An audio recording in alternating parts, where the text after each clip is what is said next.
Welcome to What If Sleep Storian, soft-spoken tales to slow the day's thoughts and carry you toward peaceful sleep. Before we begin, tell me where in the world you're listening from tonight, and, if you wish, what's on your mind. I read every note and love keeping quiet company across distances. If this brings you peace, a like and subscribe help me make more nightbound stories.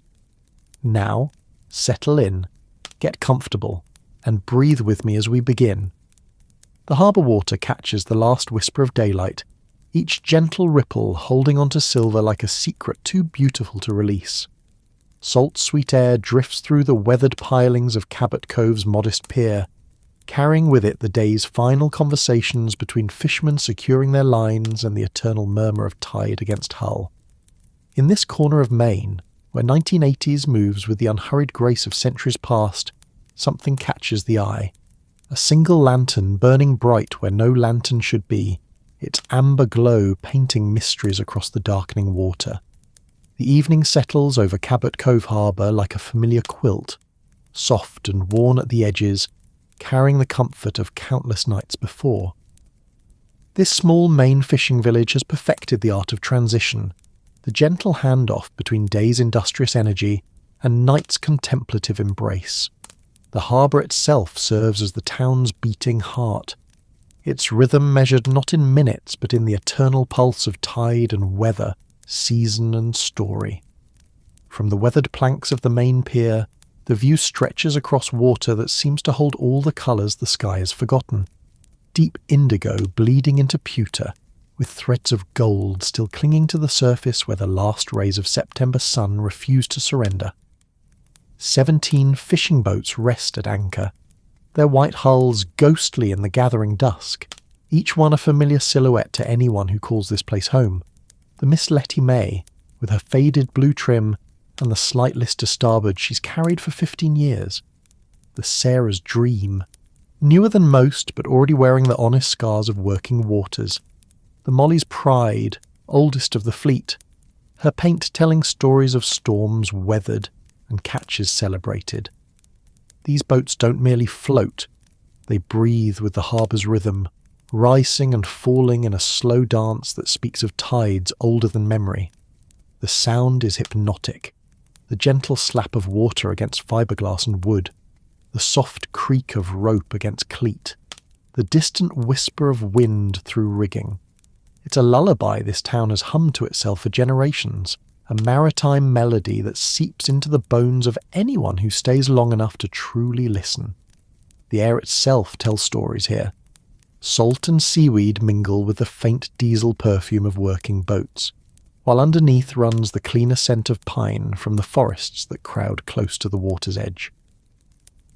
September in Maine carries a particular sweetness, the last warm breath of summer touched with autumn's first cool promise. Tonight that air moves with unusual stillness, as if the entire harbour is holding its breath in anticipation of something gentle, something peaceful, something just beyond the edge of ordinary. But it's that lantern that draws the eye and holds it, burning steady where the old Mackenzie Wharf extends into deeper water. The wharf hasn't been used for regular business in years, not since the lobster processing moved to the newer facilities on the east side of the harbour. Now it serves mainly as a place for contemplation, for watching the sunset paint its daily masterpiece across the western sky. The lantern shouldn't be there. No one maintains a light at the end of that particular pier anymore, hasn't for the better part of a decade. Yet there it burns, steady and sure, casting its warm circle of illumination across the dark water, like an invitation to come closer, to discover what story it might be trying to tell. The town of Cabot Cove spreads up from the harbour in the gentle, unhurried way that coastal Maine villages have perfected over centuries. White clapboard houses climb the modest hills like children following their mother, each one positioned to catch the best view of the water, the morning light, or the neighbour's garden. In this light, the soft, forgiving light of early evening, the imperfections fade and the town reveals itself as something from a painted memory, all weathered shingles and window boxes still bright with late summer flowers. From this vantage point at the harbour's edge, The sounds of the town settling into evening drift down on the salt breeze, screen doors closing with their distinctive snap. The distant murmur of television sets turning to the evening news, Tom Brokaw's familiar voice carrying promises of a world beyond these peaceful shores. Somewhere up on Elm Street, Mrs. Patterson is calling her cat, and on Harbour View Lane, the Methodist church bell marks the half hour with its bronze voice that's been counting time here since 1923. The fishing fleet tells its own story in the way the boats are arranged, each captain choosing their anchorage according to unspoken rules that newcomers spend years learning to read. The larger boats, the ones that venture farther out for groundfish and the occasional lucky lobster haul, anchor in the deeper water near the harbour mouth, ready for the pre-dawn departure that defines their days. Closer to shore, the smaller craft bob contentedly, the ones used for day trips and the gentle pursuit of striped bays that school just beyond the harbour bar on summer afternoons. Tonight, as the light continues its slow fade toward true darkness, the harbour holds perhaps 24 vessels of various sizes and purposes. There's the Harbour Queen, a converted fishing boat that takes tourists on scenic cruises during the brief but intense summer season. The Wanderer, sleek and white, belongs to the city folks who bought the Henderson place and use it for weekends and August vacations.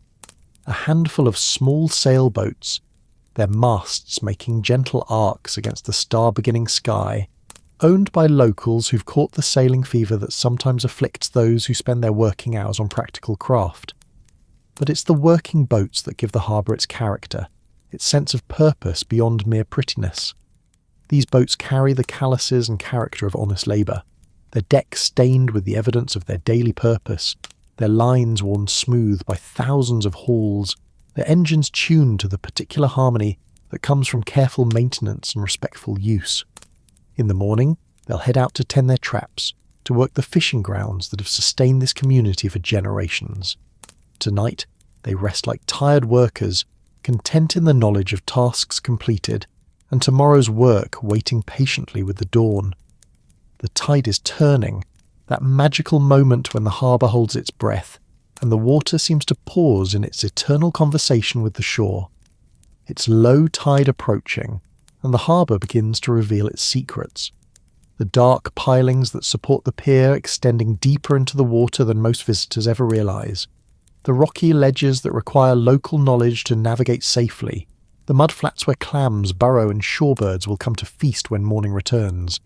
This tidal rhythm governs life in Cabot Cove in ways both obvious and subtle. The fishing boats time their departures and return to catch the tide's cooperation. The harbour master plans his work around these liquid schedules. Children learn to read the water before they learn to read books, understanding instinctively when it's safe to explore the tide pools and when the returning water demands retreat to higher ground. Tonight's tide carries with it the accumulated wisdom of the day. The conversations between fishermen comparing their luck, the laughter of summer people, enjoying what might be their last harbour dinner before heading back to cities and schedules, the quiet observations of locals who've watched this same tide turn thousands of times, but still find something worth noticing in its endless variation. The lantern at the end of the old wharf continues to burn, its light now more noticeable as true darkness begins to claim the harbour. From here, it's impossible to see details, whether it's an old-fashioned oil lantern or one of the newer battery-powered models, whether it hangs from a post or rests on the weathered planking.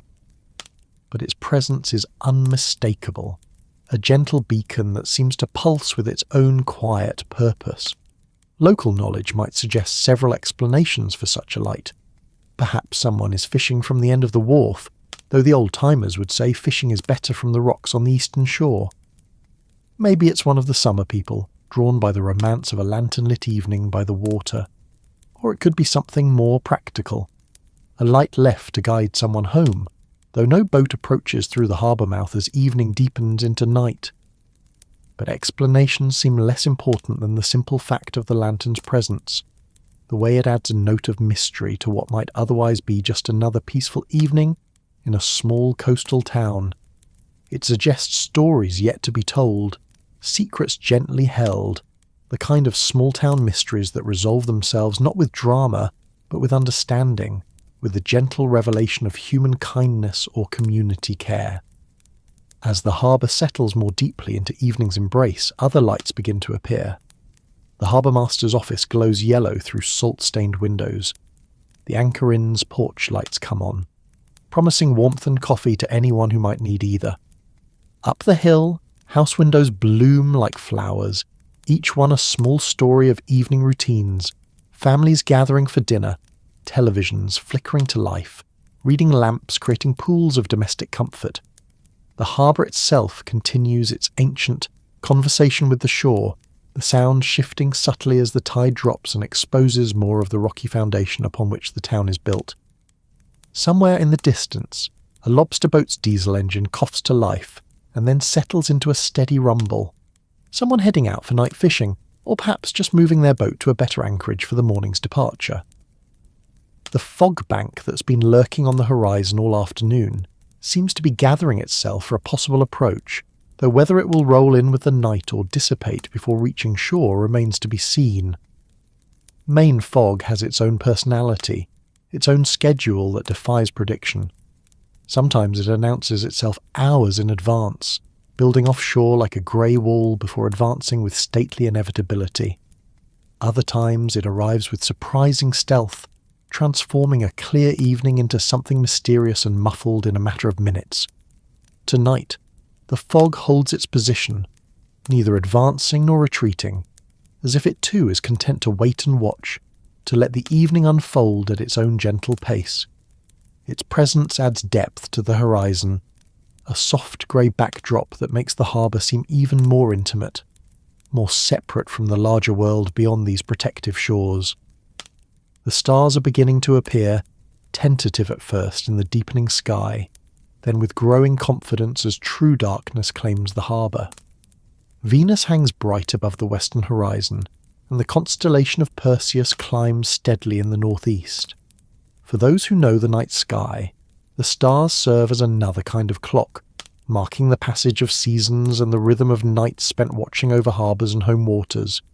In this moment, suspended between day and night, between the familiar and the mysterious, Cabot Cove Harbor holds all the peace and promise that draws people to these coastal villages. It's a place where time moves differently, where the concerns of the larger world fade in the face of tides and weather, community and continuity. The lantern burns on at the end of the old wharf, its light a gentle reminder that even in the most peaceful places, there are always stories waiting to be discovered, always mysteries that resolve themselves into something beautiful and human and enduring. The working boats rest with the particular grace of vessels that have earned their repose.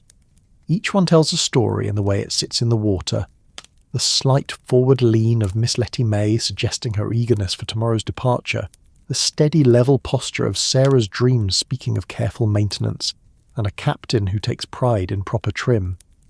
The Molly's Pride, oldest of the fleet, seems to settle deeper into the water, as if drawing comfort from the harbour's embrace after decades of faithful service.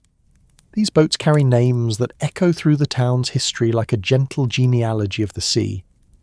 The Miss Letty May bears the name of Captain Murphy's grandmother, a woman who, according to local legend, could predict weather changes by the way her arthritic hands felt in the morning. The Sarah's Dream honours the wife of a fisherman lost in the blizzard of '78, the storm that still serves as the measuring stick for all subsequent weather events. Molly's Pride remembers a little girl who loved to watch the boats come in, who grew up to become the town's first female harbour commissioner, before moving away to Boston and a career in marine biology. The harbour itself has its own biography, written in the arrangement of its piers and the stories they hold. The main wharf, where most of the fishing fleet ties up for loading and unloading, was rebuilt after Hurricane Bob in 1991, though its foundation stones date back to the town's establishment in 1847. The smaller pleasure craft dock extends from what used to be the Sardine Cannery Wharf, back when Cabot Cove processed fish for shipment to markets as far away as New York and Boston. That industry faded in the 1960s, victim of changing tastes and larger operations in other ports, but the solid construction of its waterfront infrastructure proved adaptable to new purposes. The mysterious lantern continues to cast its steady light across the darkening water, and now, as full darkness approaches, its illumination seems to pulse with quiet intention. The light doesn't flicker like a flame, nor does it hold the harsh steadiness of modern electric bulbs. Instead, it burns with the warm amber consistency of the old oil lanterns that once guided fishermen home before the harbour installed its electric lighting system in 1952. Local memory holds stories of such lanterns, though they belong more to folklore than recent history. The old-timers speak of beacon lights maintained by families who had lost someone to the sea, gentle memorials that burn through stormy nights as symbols of love that transcends loss. These weren't official navigation aids.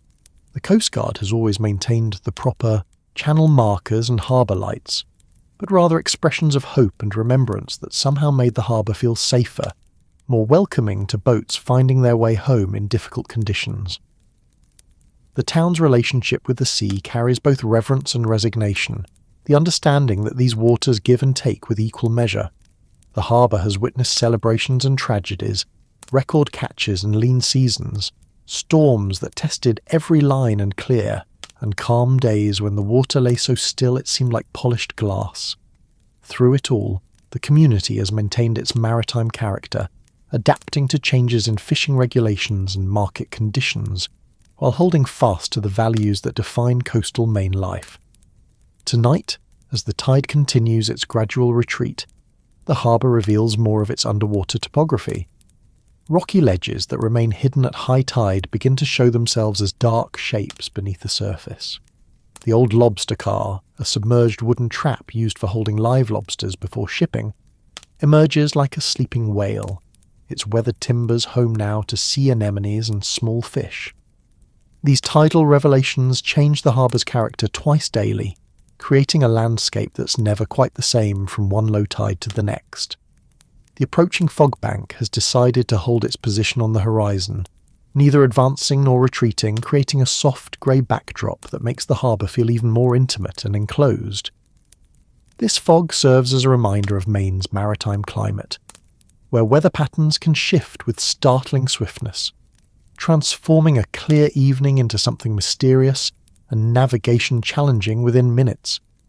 Local fishermen read these fog formations like text, understanding when they're likely to roll in and when they'll probably dissipate harmlessly offshore. The sounds of evening continue to layer themselves across the harbour's natural symphony. From the town above comes the distant hum of the Harbour Light Diner's exhaust fan, where late diners linger over coffee and blueberry pie, their conversations mixing with the soft jazz that Martha always plays after 8 o'clock. The Methodist church bell chimes the hour, its bronze voice carrying clearly across the water, a sound that's marked time in this place for more than half a century. Somewhere among the anchored boats, a halyard taps rhythmically against a mast, keeping time like a maritime metronome. The sound carries a hypnotic quality, steady and soothing, the kind of gentle repetition that helps ease the transition from day's activities to night's rest. It's joined by the occasional creak of fenders against hulls, as boats shift slightly with the tide's movement, a sound that speaks of proper seamanship and careful preparation for whatever the night might bring. The harbour master's light remains on in his small office at the head of the main pier, though Dan Morrison has likely gone home for dinner with his family. The light stays on more from habit than necessity, a beacon of human presence in the growing darkness, suggesting that someone remains watchful. Someone cares for the welfare of boats and crews, even when the official workday has ended. This attention to detail, this quiet assumption of responsibility for community welfare, defines much of what makes small coastal towns work. As full darkness settles over Cabot Cove Harbor, the lantern at the end of the old wharf seems to grow brighter, more significant. Its presence suggests stories waiting to be told, connections waiting to be made, the kind of gentle mysteries that resolve themselves not through dramatic revelation but through patient observation and community understanding. In a place where everyone knows everyone else's business, where family histories interweave like rope strands, where the sea provides both livelihood and loss, such mysteries often hold meanings deeper than their simple surface suggests. The harbour's embrace tightens as night deepens, holding close all who call this place home, promising rest for the weary and dreams touched by the eternal rhythm of water against shore, the soft conversations of boats at anchor, and the gentle mysteries that make even the most familiar places worth exploring again and again. The harbour's rhythm shifts as evening deepens, moving from the gentle lullaby of day's end to the more purposeful cadence of preparation. This is the fisherman's hour, that sacred time when the day's catch has been tallied, gear has been mended, and tomorrow's work begins to take shape in the minds of men and women who measure their lives by tides and weather, seasons and the mysterious movements of fish beneath the surface. Captain Ezra Murphy stands at the stern of the Miss Letty May, his weathered hands moving with the automatic precision of 5 decades spent working these waters. At 73, he carries himself with the compact strength of a man who has hauled countless traps, weathered storms that would humble larger vessels, and learned to read the sea's moods like scripture. Tonight he performs the evening ritual that has ended his working days for more years than some of his neighbours have been alive. The routine begins with the engine, the reliable Caterpillar diesel that has powered the Miss Letty May through 15 seasons of faithful service. Ezra's ear can detect variations in its rhythm that would escape most mechanics, subtle changes in pitch or timing that speak of maintenance needed or components wearing toward replacement. Tonight, the engine settles into its cooling cycle with the satisfied rumble of machinery that has been worked hard but treated well, its heat signature painting wavering lines in the cooling air above the exhaust. The boat itself tells the story of a working life honestly lived. Her white hull bears the honest scars of proximity to rocky shores and crowded harbours, while her deck shows the stains and wear patterns that mark a vessel used for its intended purpose, rather than mere decoration. The wheelhouse windows carry salt spray patterns that no amount of cleaning completely removes, creating a patina that serves as both a badge of authenticity and a practical reminder of the sea's constant presence. Ezra's evening inspection follows patterns established by generations of fishermen before him. Each piece of equipment receives its due attention, traps stacked and secured, lines coiled properly to prevent tangles in tomorrow's early darkness, fuel levels checked and recorded in the logbook that chronicles not just mechanical details, but weather observations, catch records, and the small notations that help a fisherman track the subtle patterns that govern his success. The Miss Letty May carries 47 lobster traps, each one representing not just fishing gear, but a small investment in hope, a wager placed against the sea's generosity. These traps follow designs that have evolved over generations, modern materials improving on traditional concepts without abandoning the fundamental understanding of lobster behaviour that makes the whole enterprise possible. Each trap bears Ezra's license number burned into the wood or moulded into the plastic, marking them as his in the complex web of territorial understandings that govern fishing grounds. The evening light catches the brass compass mounted in the wheelhouse, its needle steady on magnetic north despite the gentle movement of the boat. This compass has guided the Miss Letty May through fog so thick that the bow disappeared from the wheelhouse, through storms where navigation became a matter of faith as much as instruments, through countless dawns when heading out to check traps meant leaving behind the comfortable certainty of harbour for the vast possibility of open water. Below deck, the small cabin holds the accumulated details of a working boat's life. Charts marked with penciled notations show productive fishing areas, seasonal patterns, and the kind of local knowledge that can't be bought or easily taught. A thermos still holds the last of this morning's coffee, dark and strong enough to cut through the pre-dawn chill that greets every fisherman's day. A photograph taped to the bulkhead shows Ezra's granddaughter Sarah holding a lobster nearly as large as herself, her grin capturing the joy that sometimes makes all the hard work seem worthwhile. The tide is dropping steadily now, and the Miss Letty May settles slightly lower in the water as the harbour begins its twice-daily revelation of normally hidden geography. This tidal rhythm governs more than just water levels. It influences when lobsters are most likely to enter traps, when certain fishing grounds become accessible or dangerous, when the harbour mouth allows safe passage for boats of different sizes and drafts. Ezra's knowledge of these tidal patterns runs deeper than mere memorization of tide tables. He understands how wind direction affects tidal flow, how storms hundreds of miles offshore can influence local water levels, how the moon's phases create variations in tidal range that affect fishing success in ways both obvious and subtle.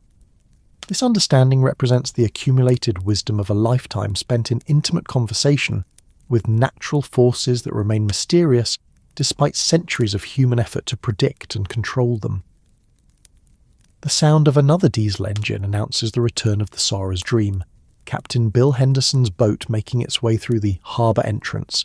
With the steady confidence of a vessel guided by experienced hands, Bill waves from his wheelhouse, a gesture that carries the weight of shared experience, mutual respect, and the understanding that passes between men who have chosen to make their living from the sea's uncertain generosity. The Sarah's Dream draws alongside the fuel dock with the precise manoeuvring that marks a skilled helmsman.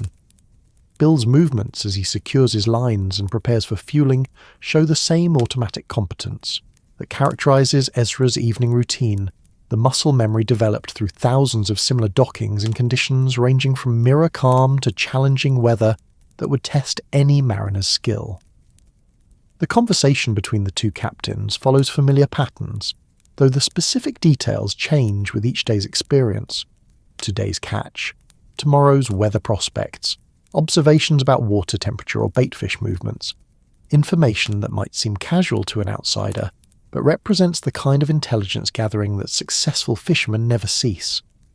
These brief exchanges of information contribute to the larger body of knowledge that helps the fishing community adapt to changing conditions and maintain their livelihood despite the sea's unpredictability.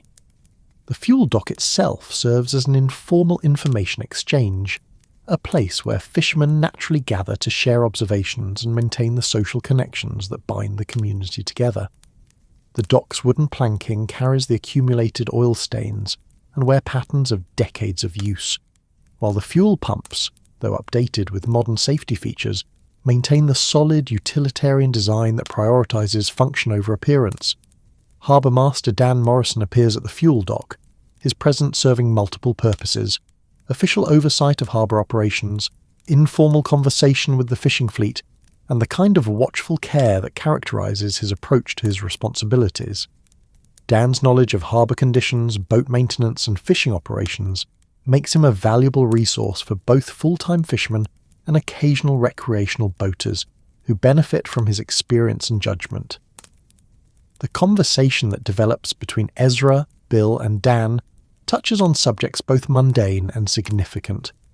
The weather forecast for tomorrow suggests moderate winds from the southwest, conditions that should allow access to fishing grounds that have been productive in recent weeks. The price of lobster at the processing plant has held steady, providing the economic stability that allows fishing operations to plan beyond the immediate catch. But the conversation also carries subtler currents, the kind of information exchange that helps a small community maintain its coherence and care for its members. Bill mentions that his neighbour Mrs. Chen has been having trouble with her car, information that will likely result in offers of assistance from others in the community.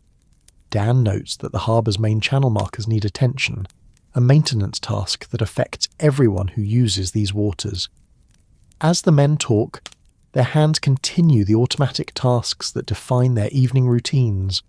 Lines are coiled, equipment is secured, small maintenance tasks are completed with the efficiency that comes from long practice. These physical activities provide a comfortable backdrop for conversation, allowing information to flow naturally without the artificial pressure that might accompany a more formal meeting. The harbour around them continues its own evening transition, with other boats returning from the day's work or settling more deeply into their anchorages as the tide drops. The Molly's Pride, oldest of the fleet, rides with the particular dignity that comes from decades of faithful service, her captain having already completed his evening routine and headed home to dinner with his wife of 47 years. The mysterious lantern at the end of the old wharf continues to burn steadily, its presence now more noticeable in the deepening darkness. The light catches the attention of all three men, though none mentions it directly. In a community where everyone knows everyone else's business, unusual occurrences are noticed but not always immediately discussed, allowed to develop their own explanations in the natural course of small-town information flow. The evening air carries the mixed scents of the working harbour, diesel fuel and salt water, bait and seaweed, the faint sweetness of pine from the forested hills that surround the town. These scents define the environment in which the fishing community conducts its business, providing the sensory backdrop against which all their activities unfold. As darkness continues to deepen, the harbour lights create pools of illumination that make the water's surface seem like polished obsidian marked with golden reflections. The fuel dock's overhead lights cast harsh shadows that emphasise the weathered faces and capable hands of the men who have gathered there, while softer lights from boat cabins and the harbour master's office create a more welcoming atmosphere that speaks of human presence and community care. The rhythm of conversation begins to wind down as each man faces the prospect of heading home to family, dinner, and the evening rituals that separate the work day from the personal time that follows. But the transition is gradual, allowing for the natural conclusion of topics raised and the comfortable silence that can exist between men who understand each other's lives and challenges. Captain Murphy secures the last of his equipment and prepares to leave the Miss Letty May for the night, his movements showing the care of a man who understands that proper attention to details in the evening can prevent problems in the morning's early departure. The boat will spend the night riding gently at anchor, ready for tomorrow's work but released from the day's demands. The fisherman's hour draws to its close as the men disperse to their evening destinations, carrying with them the satisfaction of another day's work completed, and the quiet confidence that comes from lives lived in harmony with natural rhythms older than memory.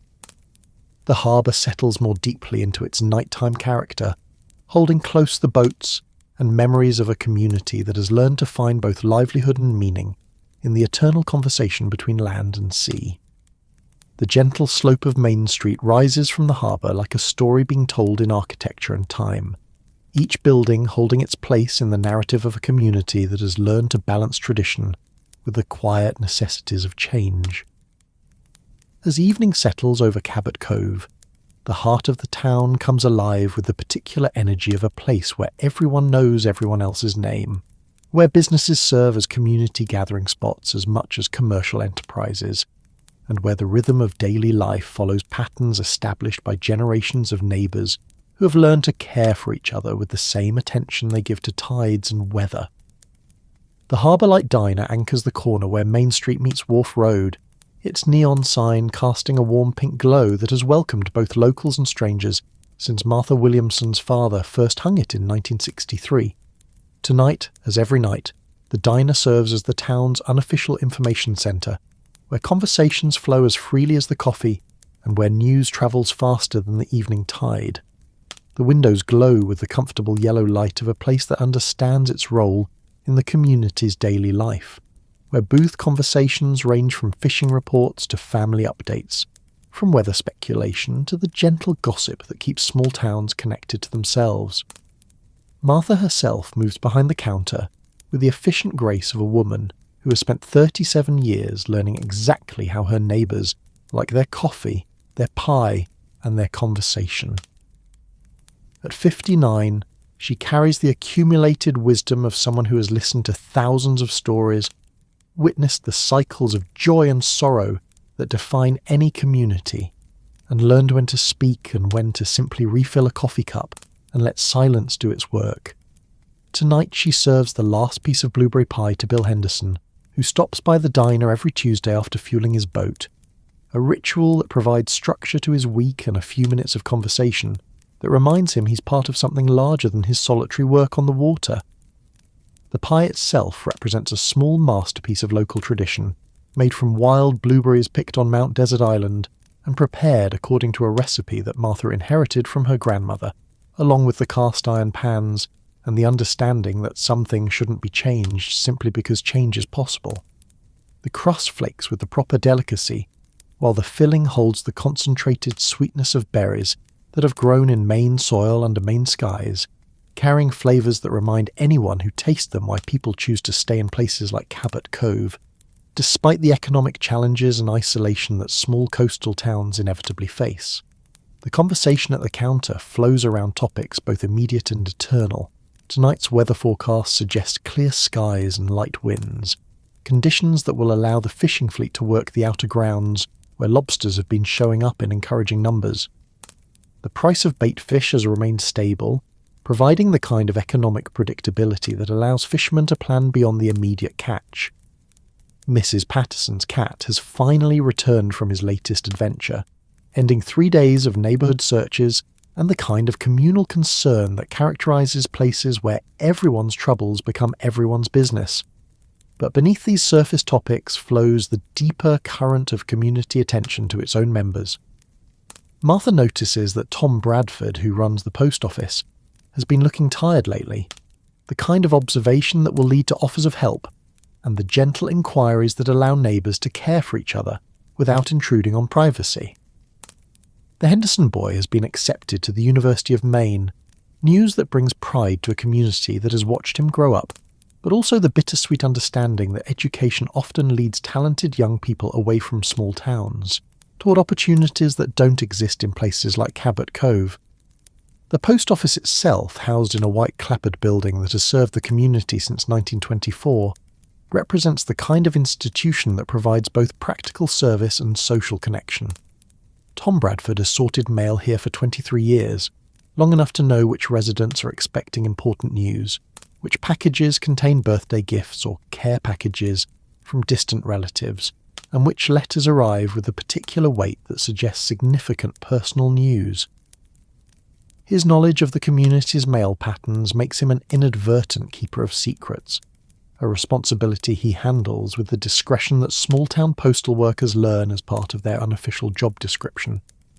The evening mail sort reveals the usual mix of correspondence that defines modern small-town life. Bills and catalogues predominate, but scattered among them are the personal letters that still carry emotional weight in an age increasingly dominated by telephone conversations and electronic communication. A letter from Florida bears the careful handwriting of elderly Mrs. Johnson, writing to her sister about her first winter away from Maine in 74 years.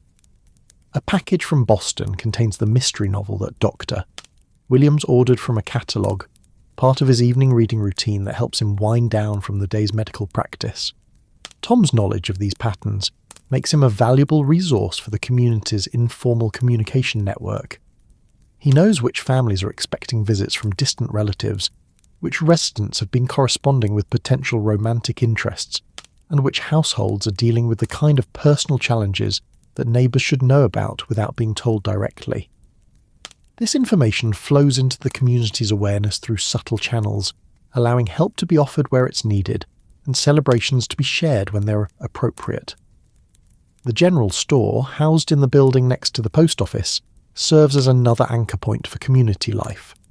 Eleanor Pemberton has managed the store for 41 years, transforming it from a simple grocery into a carefully curated collection of everything a small coastal town might need on short notice. Her shelves hold not just food and basic supplies, but also the specialised items that make life more comfortable for people who live 20 miles from the nearest shopping centre: boat parts and fishing supplies, hardware and household goods, the kind of inventory that requires deep knowledge of community needs and the wisdom to stock items before people realise they need them. Eleanor's understanding of her customers extends beyond mere commercial relationships into the realm of community care. She knows which families are stretching their budgets during the lean winter months, which elderly residents need reminders about prescription medications, and which children have birthdays coming up. This knowledge influences her business decisions in ways that pure economics might not support, but that reflect the values of a community that has learned to take care of its own members. Tonight, as she prepares to close the store, Eleanor notes that several families have been buying the ingredients for comfort food, soup stocks, and baking supplies, the kind of purchases that suggest people are preparing for the psychological shift that comes with shorter days and cooler evenings. This seasonal pattern repeats annually, but Eleanor never treats it as mere routine, understanding that each family's needs are specific and that her role extends beyond simply providing merchandise to include the kind of personal attention that makes commercial transactions feel like community connections. The mystery of the lantern burning at the end of the old wharf has begun to generate the kind of gentle speculation that small towns handle with particular skill.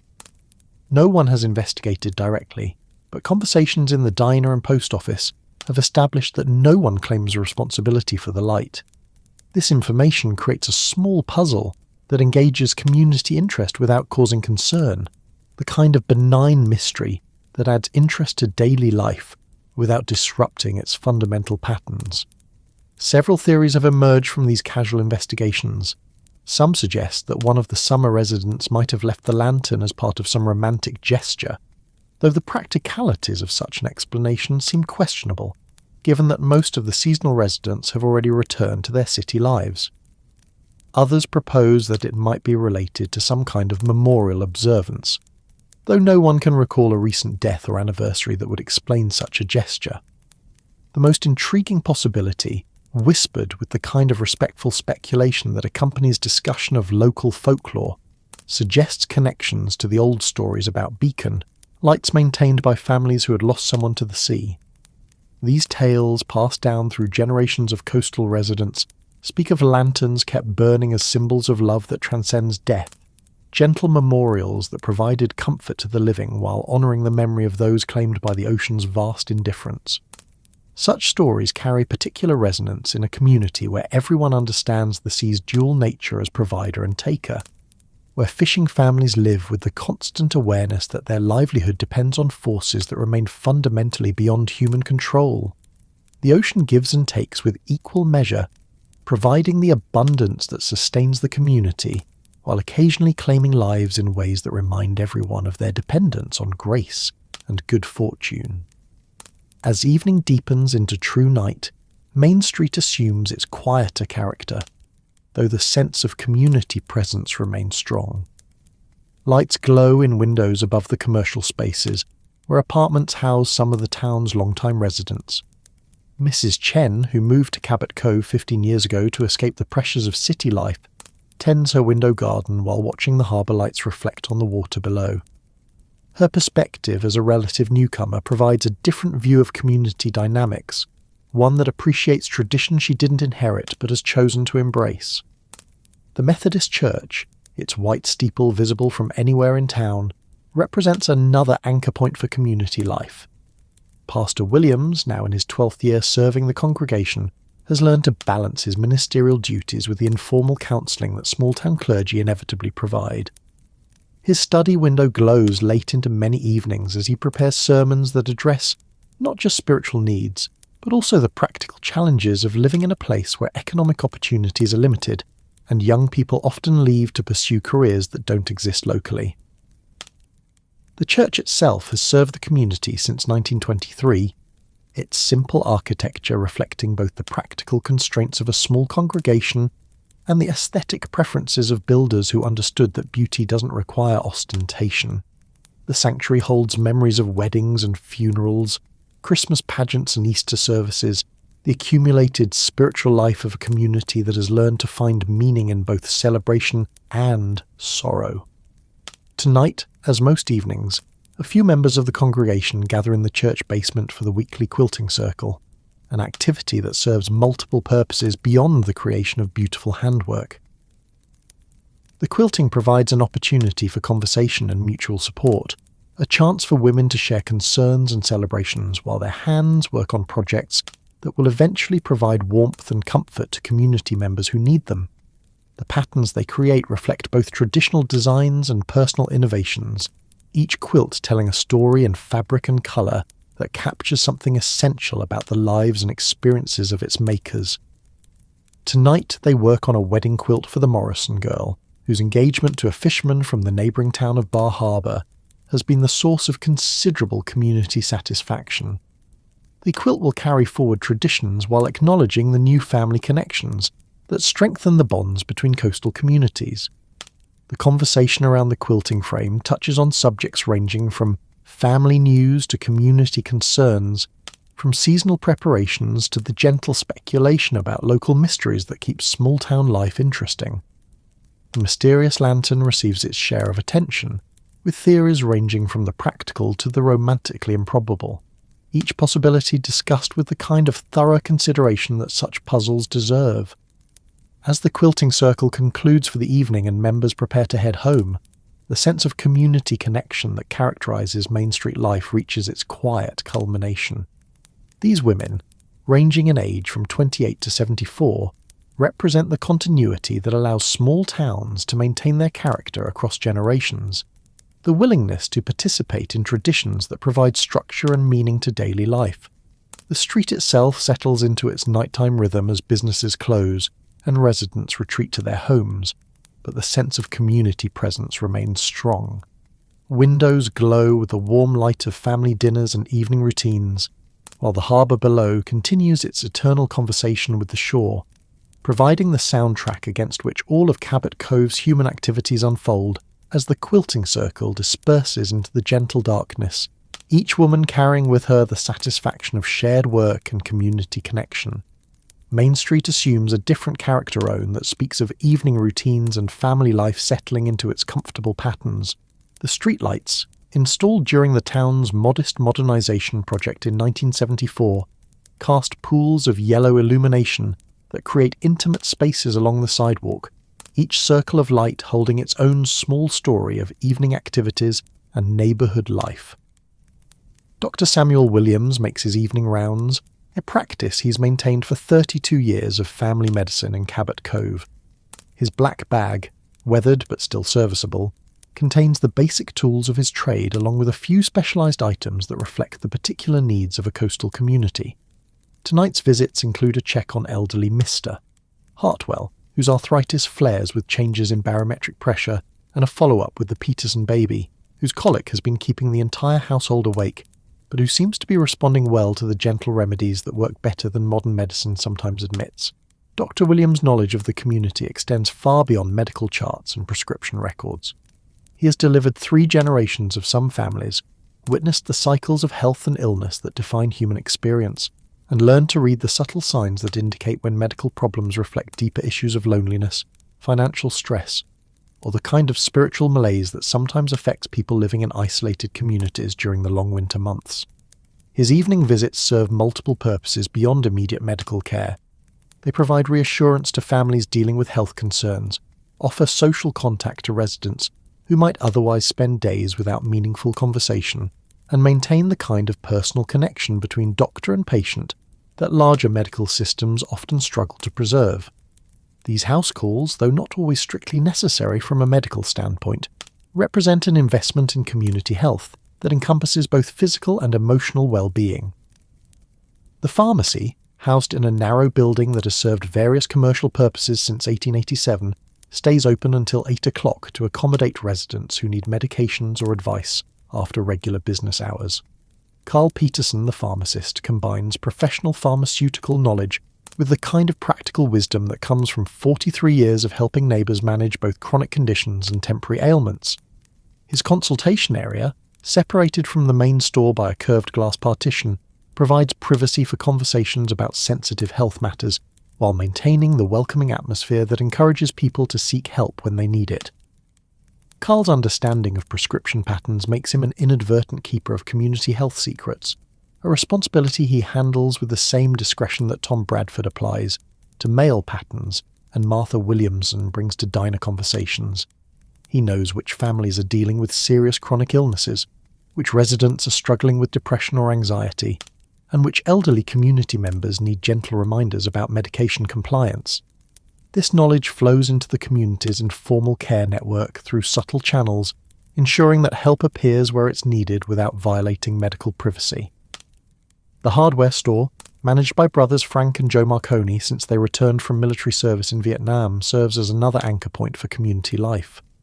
Their inventory reflects a deep understanding of the practical needs of people who live in an environment where self-reliance isn't just a philosophical preference, but a practical necessity.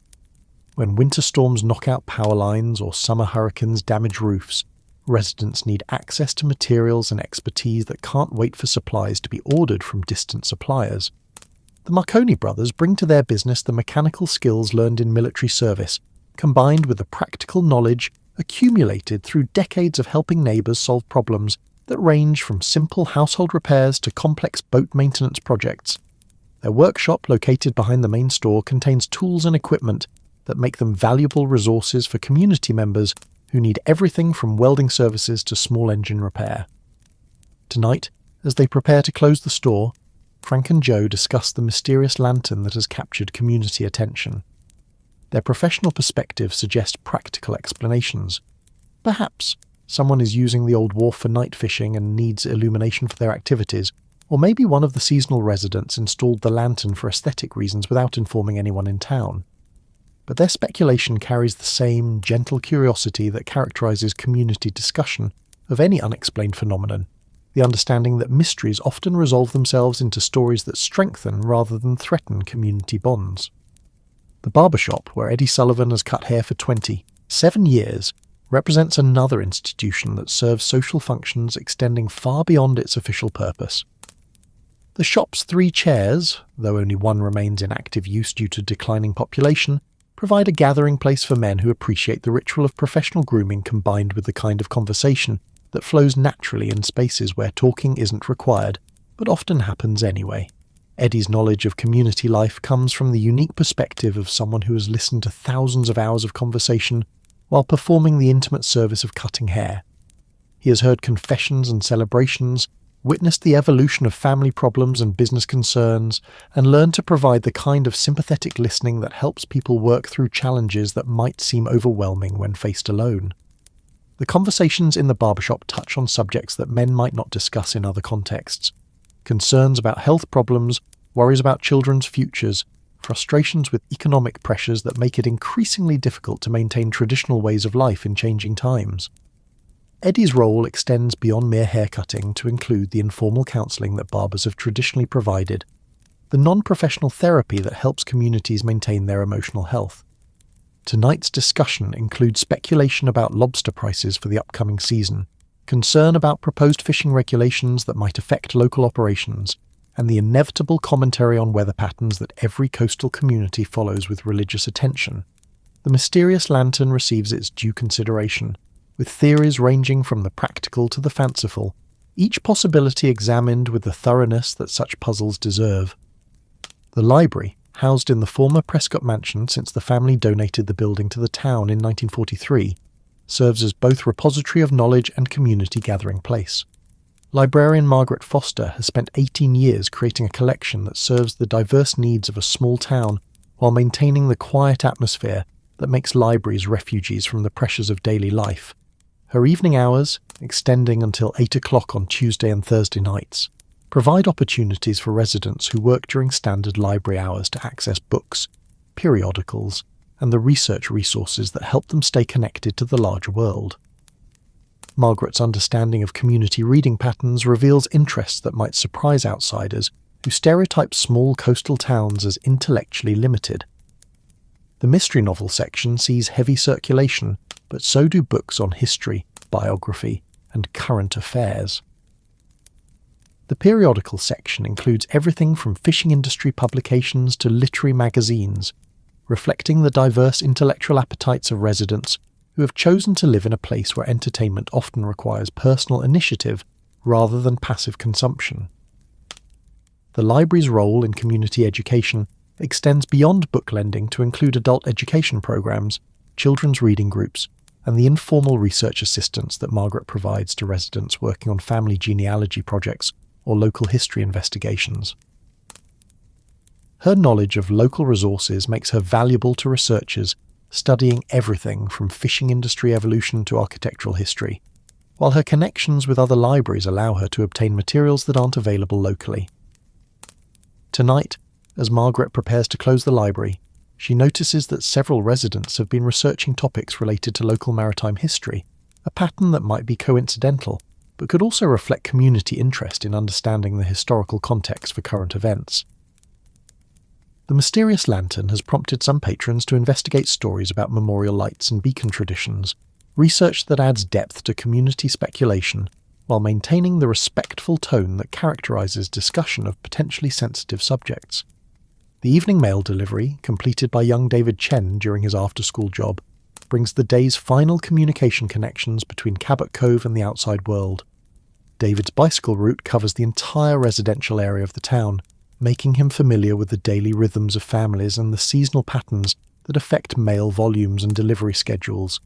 His observations, shared with his mother during their evening conversations, contribute to the community's informal information network, while providing him with insights into the adult world that he's preparing to join.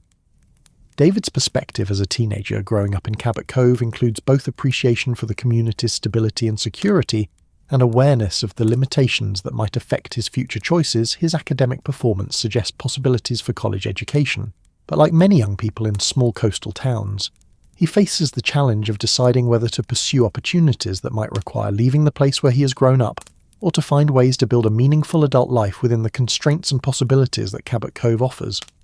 The community's awareness of these generational challenges influences the way adults interact with young people, providing encouragement for educational achievement, while also demonstrating the value and dignity of lives lived in service to local communities. This balance requires wisdom and sensitivity, acknowledging that individual fulfillment might require geographical mobility, while also maintaining the community connections that provide meaning and support throughout life's various stages. As full darkness settles over Main Street, the sense of community presence remains strong despite the quieter pace of evening activities. Windows glow with warm light from family dinners and homework sessions, television programs and reading lamps, the domestic activities that provide structure and comfort to daily life. The street itself, now empty of commercial traffic, assumes the peaceful character that makes evening walks a pleasure rather than a necessity, allowing residents to enjoy the simple satisfaction of living in a place where safety and beauty coexist naturally. The mysterious lantern continues to burn at the end of the old wharf, its steady light now seeming less like an anomaly and more like a gentle reminder that even in the most familiar places, there are always stories waiting to be discovered, always connections waiting to be made, always mysteries that resolve themselves into something beautiful and human and enduring. Main Street holds these possibilities close as night deepens, preparing for the dreams that will carry the community forward into another day of life, lived in harmony with tides and weather, neighbours and tradition, the eternal rhythms that make small coastal towns feel like home to those who choose to call them that. The coastal path that winds along Cabot Cove's eastern shore transforms in the moonlight, becoming something more than mere walkway, a ribbon of connection between the human settlement and the vast, patient ocean that defines everything about life in this corner of Maine. Tonight, as September's gentle breeze carries the salt-sweet perfume of low tide across weathered granite and beach roses gone to hip, the path invites contemplation, offering sanctuary to anyone seeking the particular peace that comes from walking beside water under stars. The lighthouse stands sentinel at the harbour's mouth, its white tower catching moonlight like captured snow, solid and reassuring in the way that only structures built to withstand decades of coastal weather can manage. Built in 1847, the same year Cabot Cove received its official charter, the lighthouse has guided countless vessels through the channel that separates Gull Island from the mainland, its beacons sweeping across waters that have claimed their share of boats and lives, while providing passage for thousands more safely home. Keeper Thomas Whitmore climbs the spiral stairs to the lamp room, his evening ritual as precise as clockwork, each step part of a routine that connects him to every lighthouse keeper who has served this station for nearly a century and a half. At 67, Thomas carries himself with the quiet dignity of a man who has found his calling in the marriage of technology and vigilance, of mechanical precision and human care. His knowledge of the lighthouse extends beyond mere operational requirements to include the accumulated wisdom of wind patterns, weather signs, and the subtle variations in sea conditions that determine when the light's guidance means the difference between safe passage and disaster. The lamp itself, converted from oil to electricity in 1952, but still maintaining the original Fresnel lens that magnifies and focuses the beacon, represents the kind of technological evolution that characterises coastal Maine. Modern improvements built upon traditional foundations, efficiency enhanced without abandoning the essential character that defines these installations. Thomas's evening inspection follows protocols established by generations of keepers, each component receiving attention that ensures the light will burn steady through whatever weather the night might bring. The beacon's rotation creates a rhythm that becomes part of the coastal night symphony, its sweep across the water marking time with mechanical precision, while the sea provides the more organic counterpoint of waves against shore. This combination of human technology and natural forces creates the soundtrack against which all coastal activities unfold, from the practical business of navigation to the more contemplative pursuits of those who come to the shore seeking the peace that only large bodies of water can provide, the keeper's house. Attached to the lighthouse by a covered walkway that allows access during storms, holds the accumulated details of a life lived in service to maritime safety. Charts and weather logs document patterns of wind and wave, while the radio equipment maintains constant contact with Coast Guard stations and commercial vessels operating in these waters. But the house also contains the personal touches that make it home. Photographs of vessels safely guided through dangerous weather, letters from grateful mariners, and the small collection of sea glass and interesting stones that accumulates naturally in any dwelling so close to the ocean's edge. Thomas's wife Margaret tends the lighthouse garden, a small miracle of cultivation achieved through decades of patient soil improvement and careful plant selection. The garden thrives despite salt spray and coastal winds, producing vegetables for their table and flowers that add colour to the stark beauty of the lighthouse grounds. Tonight, as she waters the late tomatoes and checks the winter squash, Margaret embodies the kind of practical optimism that characterises people who have chosen to live in places where human comfort depends on working with rather than against natural forces. The walk along the coastal path reveals the intricate ecosystem that flourishes in the zone between land and sea, where twice-daily tides create conditions that support specialised plant and animal communities, adapted to the rhythmic flooding and exposure that defines intertidal life. The moon, nearly full, provides enough light to reveal the fascinating details of tide pools nestled among the granite ledges, each one a miniature world where sea anemones wait with patient tentacles, where hermit crabs patrol territories no larger than dinner plates, where starfish pursue the slow-motion hunts that occupy their days. These tide pools serve as windows into the ocean's complexity, revealing creatures that seem designed by imagination rather than evolution. Sea urchins like living pincushions, periwinkles that seal themselves into their shells during low tide, rockweed that provides shelter for countless small fish and crustaceans. The educational value of these natural aquariums makes them popular destinations for school groups during warmer months, but tonight they offer their lessons to anyone patient enough to crouch beside them with flashlight or moonlight, observing the intricate relationships that sustain these communities through the constant changes imposed by tidal cycles. The beach roses that line much of the coastal path have finished their flowering season, but their bright red hips provide food for birds preparing for migration, while their thorny stems offer protection for small animals seeking shelter from predators or weather. These native plants represent the kind of natural landscaping that thrives without human intervention, their deep roots finding purchase in thin soil, while their spreading habit helps prevent erosion along the path's edges. The sound of the ocean against the shore varies with tide and weather, tonight producing the gentle susurration that results from small waves meeting rocky ledges and pebble beaches. This sound carries hypnotic properties, its rhythmic repetition creating the kind of natural white noise that helps quiet busy minds and ease the transition from day's activities to night's rest. The therapeutic value of ocean sounds has drawn visitors to coastal areas for centuries, though residents of places like Cabot Cove often take for granted what others travel great distances to experience.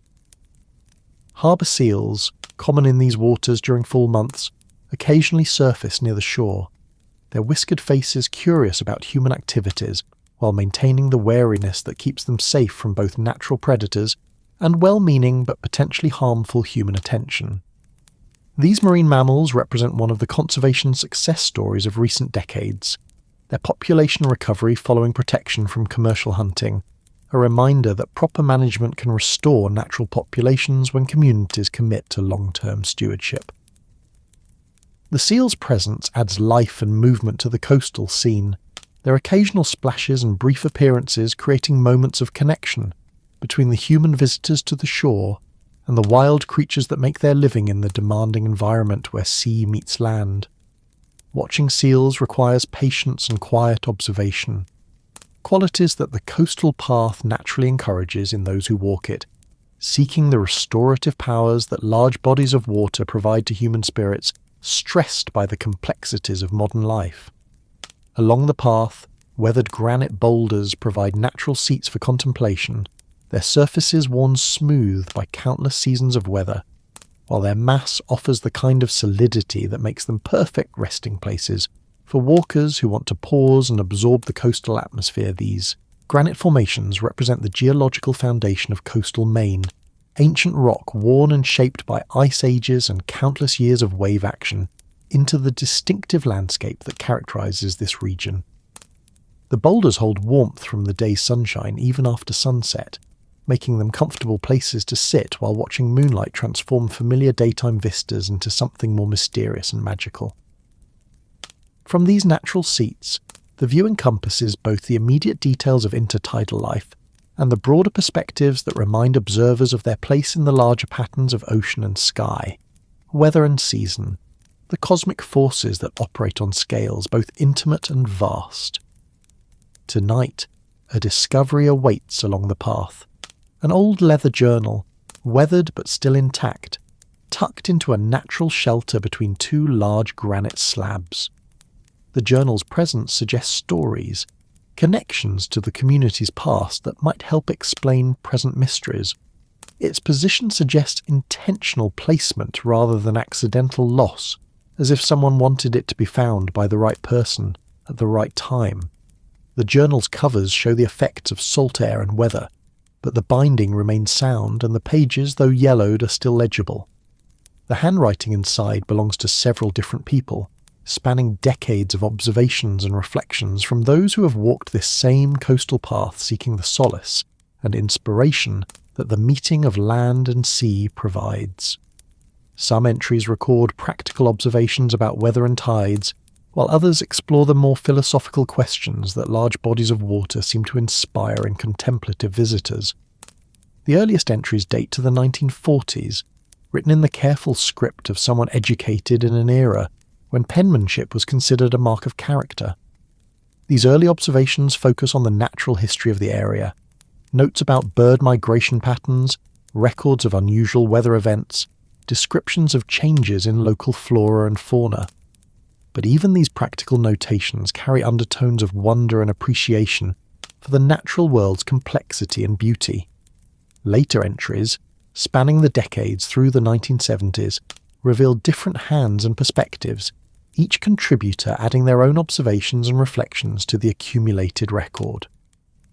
Some focus on the aesthetic qualities of the coastal landscape, attempting to capture in words the particular beauty of sunrise over water or the way fog transforms familiar scenes into something mysterious and dreamlike.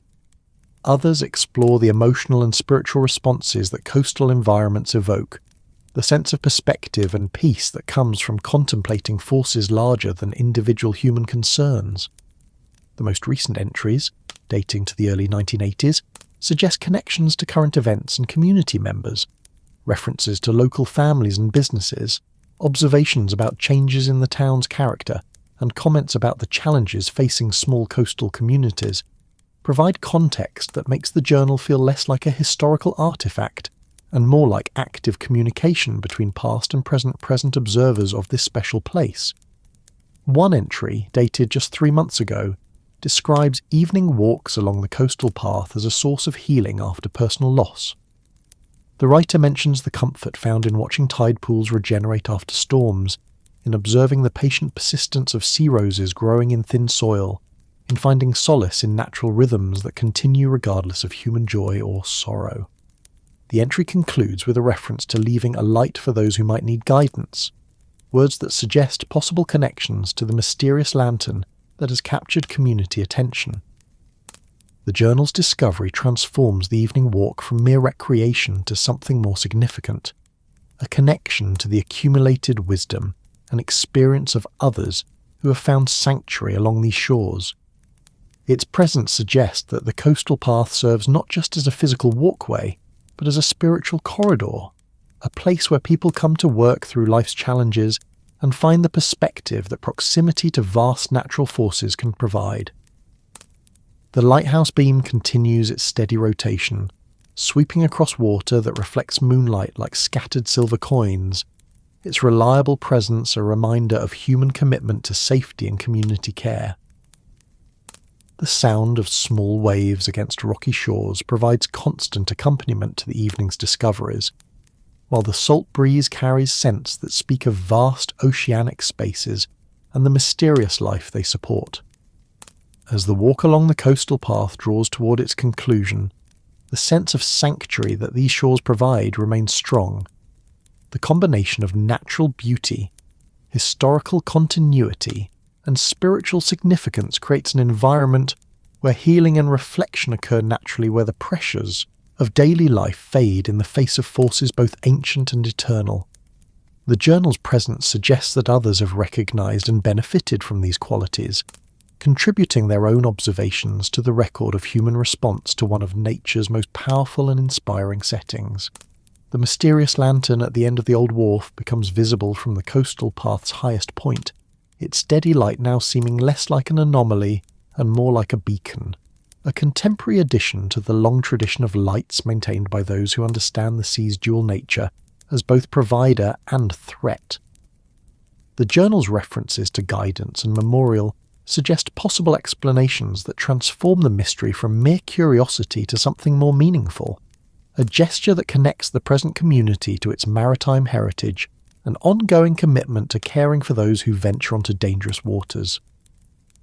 The coastal sanctuary holds these discoveries and connections close as night deepens, offering its ancient gifts of perspective and peace to anyone willing to walk its paths and absorb the wisdom that flows naturally from the eternal conversation between land and sea, moon and tide, the human heart and the vast forces that shape both landscape and lives along these enduring shores.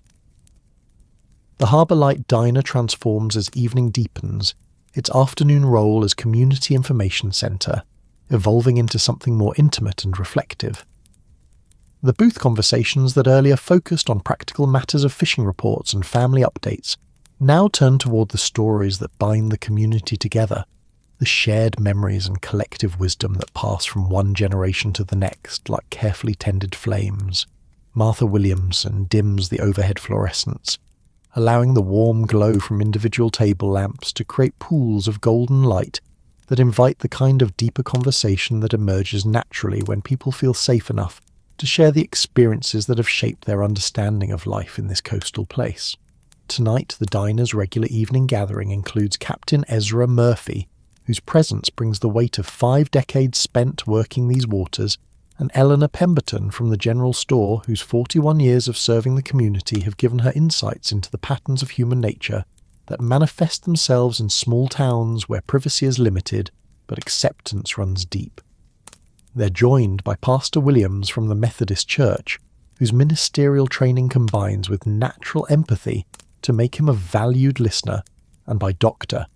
Samuel Williams, whose medical practice has provided him with intimate knowledge of the community's health, both physical and emotional. The mysterious journal discovered along the coastal path rests on the table between them, its weathered leather covers reflecting the lamp's warm light, while its pages hold secrets that promise to illuminate not just the current puzzle of the burning lantern, but also deeper connections to the community's maritime heritage. The journal's presence transforms casual evening conversation into something more purposeful, a gentle investigation that combines respect for privacy with natural curiosity about the stories that shape local understanding of home and belonging. Martha refills coffee cups with the automatic attention of someone who has learned to read the subtle signals that indicate when conversation needs the punctuation of warm drinks, when the pause required for adding cream or sugar provides time for reflection, when the simple act of sharing a meal creates the intimacy necessary for sharing stories that matter. The coffee itself, strong enough to cut through the evening's growing chill but not so powerful as to interfere with sleep, represents her understanding of the diner's role in community life, a place that provides not just sustenance, but the comfortable environment where relationships deepen and wisdom passes between generations. The journal's first entries, written in the careful script of the 1940s, reveal themselves to be the work of Thomas Whitmore's predecessor at the lighthouse, a keeper named Samuel Prescott, whose observations about weather patterns and shipping traffic gradually evolve into more personal reflections about the challenges and rewards of life spent in service to maritime safety. His early entries focus on practical matters, unusual storm patterns, changes in wildlife behaviour that might indicate weather shifts, observations about the effectiveness of different navigation aids in various conditions. But as the entries progress through the late 1940s and into the 1950s, Prescott's writing reveals a man grappling with larger questions about duty, sacrifice, and the meaning found in lives lived quietly but with profound purpose. He writes about the satisfaction of guiding vessels safely through dangerous weather, about the weight of responsibility that comes with maintaining equipment upon which human lives depend, and about the particular loneliness that characterises positions where vigilance cannot be relaxed even for brief periods. Prescott's entries from the early 1950s reveal personal tragedy that explains the journal's deeper significance. His son Robert, a fisherman like most young men in the community, was lost during a sudden squall that struck the fishing fleet without warning. The weather conditions that day had shown no signs of the violent wind shift that caught several boats beyond the harbour's protection, and Robert's vessel, the Mary Catherine, was found days later washed up on Gull Island with no sign of her crew. The lighthouse keeper's grief transforms his journal entries from mere weather observations to something approaching spiritual meditation. He writes about the cruel irony of spending his career guiding other people's sons safely home, while being unable to protect his own child from the sea's unpredictable dangers. But rather than growing bitter, Prescott's reflections reveal a man working through loss toward a deeper understanding of service and community, of the ways that individual tragedies can either isolate people or bind them more closely to those who share similar vulnerabilities. The entries from this period describe Prescott's practice of maintaining a lantern at the end of the old wharf, a memorial light that burned every night as a symbol of hope for fishermen still at sea and remembrance for those who would never return. This light, positioned where it could be seen from most of the harbour, served no official navigation purpose but provided comfort to families whose livelihoods required them to send loved ones onto dangerous waters with nothing more than skill, experience, and hope for protection. The tradition of the memorial lantern, as revealed through Prescott's careful documentation, became a community practice that extended beyond his personal grief to encompass the collective understanding that fishing communities develop about loss and resilience. Other families who had experienced maritime tragedies began contributing to the lantern's maintenance, creating a shared memorial that acknowledged both individual losses and the community's continuing commitment to those who chose to make their living from the sea. Dr. Williams, reading these entries aloud in his gentle voice, pauses frequently to allow the weight of the revelations to settle among the listeners. His medical training has taught him to recognise the signs of healthy grieving, and Prescott's journal entries reveal a man working through profound loss in ways that ultimately strengthened rather than diminished his capacity for service and connection. The lighthouse keeper's evolution from isolated grief toward community engagement demonstrates the healing power of purpose shared with others who understand similar challenges. Eleanor Pemberton contributes her own memories of the memorial lantern tradition, recalling childhood observations of families taking turns to maintain the light during the 1960s, when she was growing up in Cabot Cove. Her recollections add texture to the journal's documented history, describing the quiet ceremony that surrounded the weekly changing of the lantern's fuel, the way children learned about community responsibility by participating in this memorial practice, and the sense of continuity that connected past losses to present commitment to safety and mutual care. The tradition gradually faded during the 1970s as the fishing fleet modernised and safety improvements reduced the frequency of maritime accidents. Better weather forecasting, improved radio communication, and more reliable engines made fishing safer while also reducing the community's daily awareness of the dangers that previous generations had accepted as inevitable. The memorial lantern became less relevant as fewer families experienced the losses that had originally inspired its maintenance. Captain Murphy's contribution to the evening's discussion brings the perspective of someone who has lived through the transition from the more dangerous fishing practices of earlier decades to the improved safety standards of recent years. His memories include personal knowledge of some of the fishermen memorialised by the old lantern tradition, men whose deaths had shocked the community and reinforced everyone's understanding of the sea's power to take as well as give.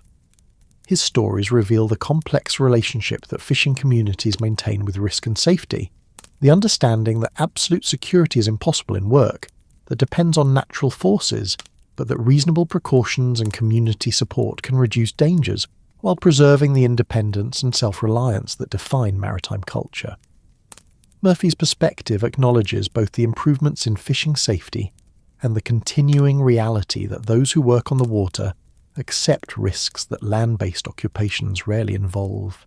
The journal entries from the 1960s and 1970s, written by various community members who continued Prescott's documentation tradition, reveal how the memorial lantern practice evolved from focused grief ritual to broader community symbol.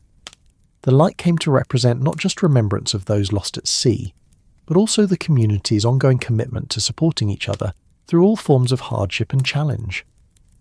These later entries describe the lantern being lit during community crises that had nothing to do with maritime accidents, during the illness of beloved community members, during economic downturns that threatened local businesses, during periods when young people were serving in military conflicts far from home.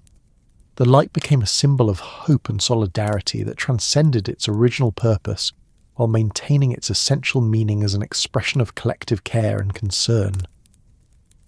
Pastor Williams reflects on the spiritual dimensions of the memorial lantern tradition, noting how it provided a concrete way for the community to express faith and hope during times when abstract theological concepts might offer insufficient comfort. The physical act of maintaining the light, of gathering weekly to ensure its continuation, created the kind of shared ritual that helps communities process grief and affirm their commitment to mutual support. His observations connect the lantern tradition to broader patterns of religious practice that recognize the human need for tangible expressions of intangible beliefs. The light served a function similar to prayer candles in more formal religious settings, providing a focal point for meditation and hope, while creating visible evidence of the community's spiritual commitment to caring for one another. The most recent entries in the journal, dating to the early 1980s, reveal the practice's gradual revival as a new generation of community members discovered both the historical tradition and its continuing relevance to contemporary challenges. These newer entries describe the memorial lantern being lit during personal crises, family emergencies, and community celebrations, its meaning expanding to encompass the full range of human experience while maintaining its essential character as a symbol of hope and collective caring. One particularly moving entry from just 3 months earlier describes the decision to revive the memorial lantern tradition following the death of longtime community member Catherine Morrison, the harbour master's mother, whose passing reminded everyone of the connections that bind small communities together across generations. The writer describes the comfort found in maintaining this tangible link to the community's history, while creating a contemporary expression of values that remain constant despite changing circumstances. The entry concludes with a commitment to maintaining the lantern for as long as this community needs reminders of our connection to each other and to those who came before us, words that suggest the current burning light represents not mysterious anomaly, but deliberate revival of meaningful tradition. The contemporary keeper of this memorial practice remains anonymous in the journal entries, but their dedication to continuing the tradition demonstrates the ongoing relevance of symbolic gestures that help communities maintain their character and values. Martha Williamson, listening to these revelations while refilling coffee cups and cutting generous slices of apple pie that seems particularly appropriate for an evening devoted to community memory and connection, observes that the mysterious lantern no longer seems mysterious at all, but rather represents the natural continuation of practices that have helped Cabot Cove maintain its sense of identity and mutual responsibility through decades of change and challenge. The evening's discussion creates its own sense of ritual, the sharing of stories and memories around the diner's warm lamplight, providing contemporary expression of the same values that originally inspired the memorial lantern tradition. The journal's revelations have transformed a curious anomaly into a meaningful connection to community history, while demonstrating the continuing relevance of practices that help people care for each other through life's inevitable difficulties and losses. As the evening gathering prepares to disperse, each participant carries with them not just the solution to a gentle mystery, but also deeper appreciation for the traditions that help communities maintain their character across generations. The memorial lantern tradition, revealed through careful documentation and community memory, demonstrates how symbolic practices can evolve and adapt while preserving essential meanings that connect past wisdom to present needs. The warm lamplight that has illuminated the evening's discoveries continues to cast its golden glow across the diner's familiar surfaces, creating the kind of comfortable atmosphere where important conversations occur naturally, and where the stories that bind communities together find appreciative audiences willing to listen, learn, and carry forward the wisdom that makes places like Cabot Cove feel like home to those fortunate enough to experience their particular blend of natural beauty, human connection, and shared commitment to values that transcend individual concerns. The revelation of the memorial lantern tradition transforms the evening from mere community gathering into something approaching sacred ceremony, as if the simple act of understanding the light's true meaning has opened a doorway between past and present that allows the accumulated wisdom of generations to flow more freely through the conversations and connections that define life in Cabot Cove. The journal's careful documentation of loss and resilience, of individual grief transformed into collective caring, provides the foundation for deeper exploration of the bonds that hold small coastal communities together through decades of change and challenge. Martha Williamson, sensing the emotional weight of the evening's discoveries, moves through the diner with the quiet efficiency of someone who understands that important moments require both space and support, her actions providing practical comfort, while allowing the natural flow of memory and reflection to develop at its own pace. The warm lamplight that has illuminated the journal's revelations continues to cast its golden glow across surfaces worn smooth by decades of similar gatherings, where community members have shared stories and sought understanding during times of both celebration and sorrow. Captain Murphy, whose own memories span more than 5 decades of fishing these waters, contributes additional layers to the evening's understanding by sharing personal recollections of the fisherman whose losses inspired the original memorial lantern tradition. His stories, told with the careful detail that characterizes men who have learned to read meaning in small signs and subtle changes, paint portraits of individuals whose deaths shocked the community, while reinforcing everyone's awareness of the sea's dual nature as both provider and taker. Robert Prescott, the lighthouse keeper's son whose loss in 1952 initiated the memorial practice, emerges from Murphy's memories as a young man whose skill and caution made his death particularly tragic and inexplicable. Murphy recalls fishing alongside Robert during the weeks before the fatal storm, noting the younger man's attention to weather signs and his careful maintenance of equipment that should have provided protection during the sudden squall that claimed his life. The Mary Catherine, Robert's vessel, had been considered one of the most seaworthy boats in the fleet, her hull recently inspected and her engine maintained with the kind of attention that experienced fishermen understand as essential for survival, in an occupation where mechanical failure can mean the difference between successful return and maritime disaster. But the storm that struck without warning on that October morning in 1952 proved that even careful preparation and skilled seamanship could not guarantee protection against the ocean's unpredictable moods. Murphy's recollections of the search efforts that followed Robert's disappearance reveal the community's response to maritime tragedy, the way neighbours abandoned their own work to participate in rescue attempts that continued long after hope for survival had faded into determination to recover what remained and provide closure for grieving families. The search involved every available vessel, from fishing boats to pleasure craft, creating a floating memorial to both individual loss and collective commitment to leaving no one behind. The discovery of Mary Catherine's wreckage on Gull Island 3 days after the storm provided answers to some questions while raising others that would never be fully resolved. The boat's condition suggested that she had encountered conditions far more severe than weather reports had predicted, but the absence of her crew remained unexplained despite extensive searches of the surrounding waters and islands.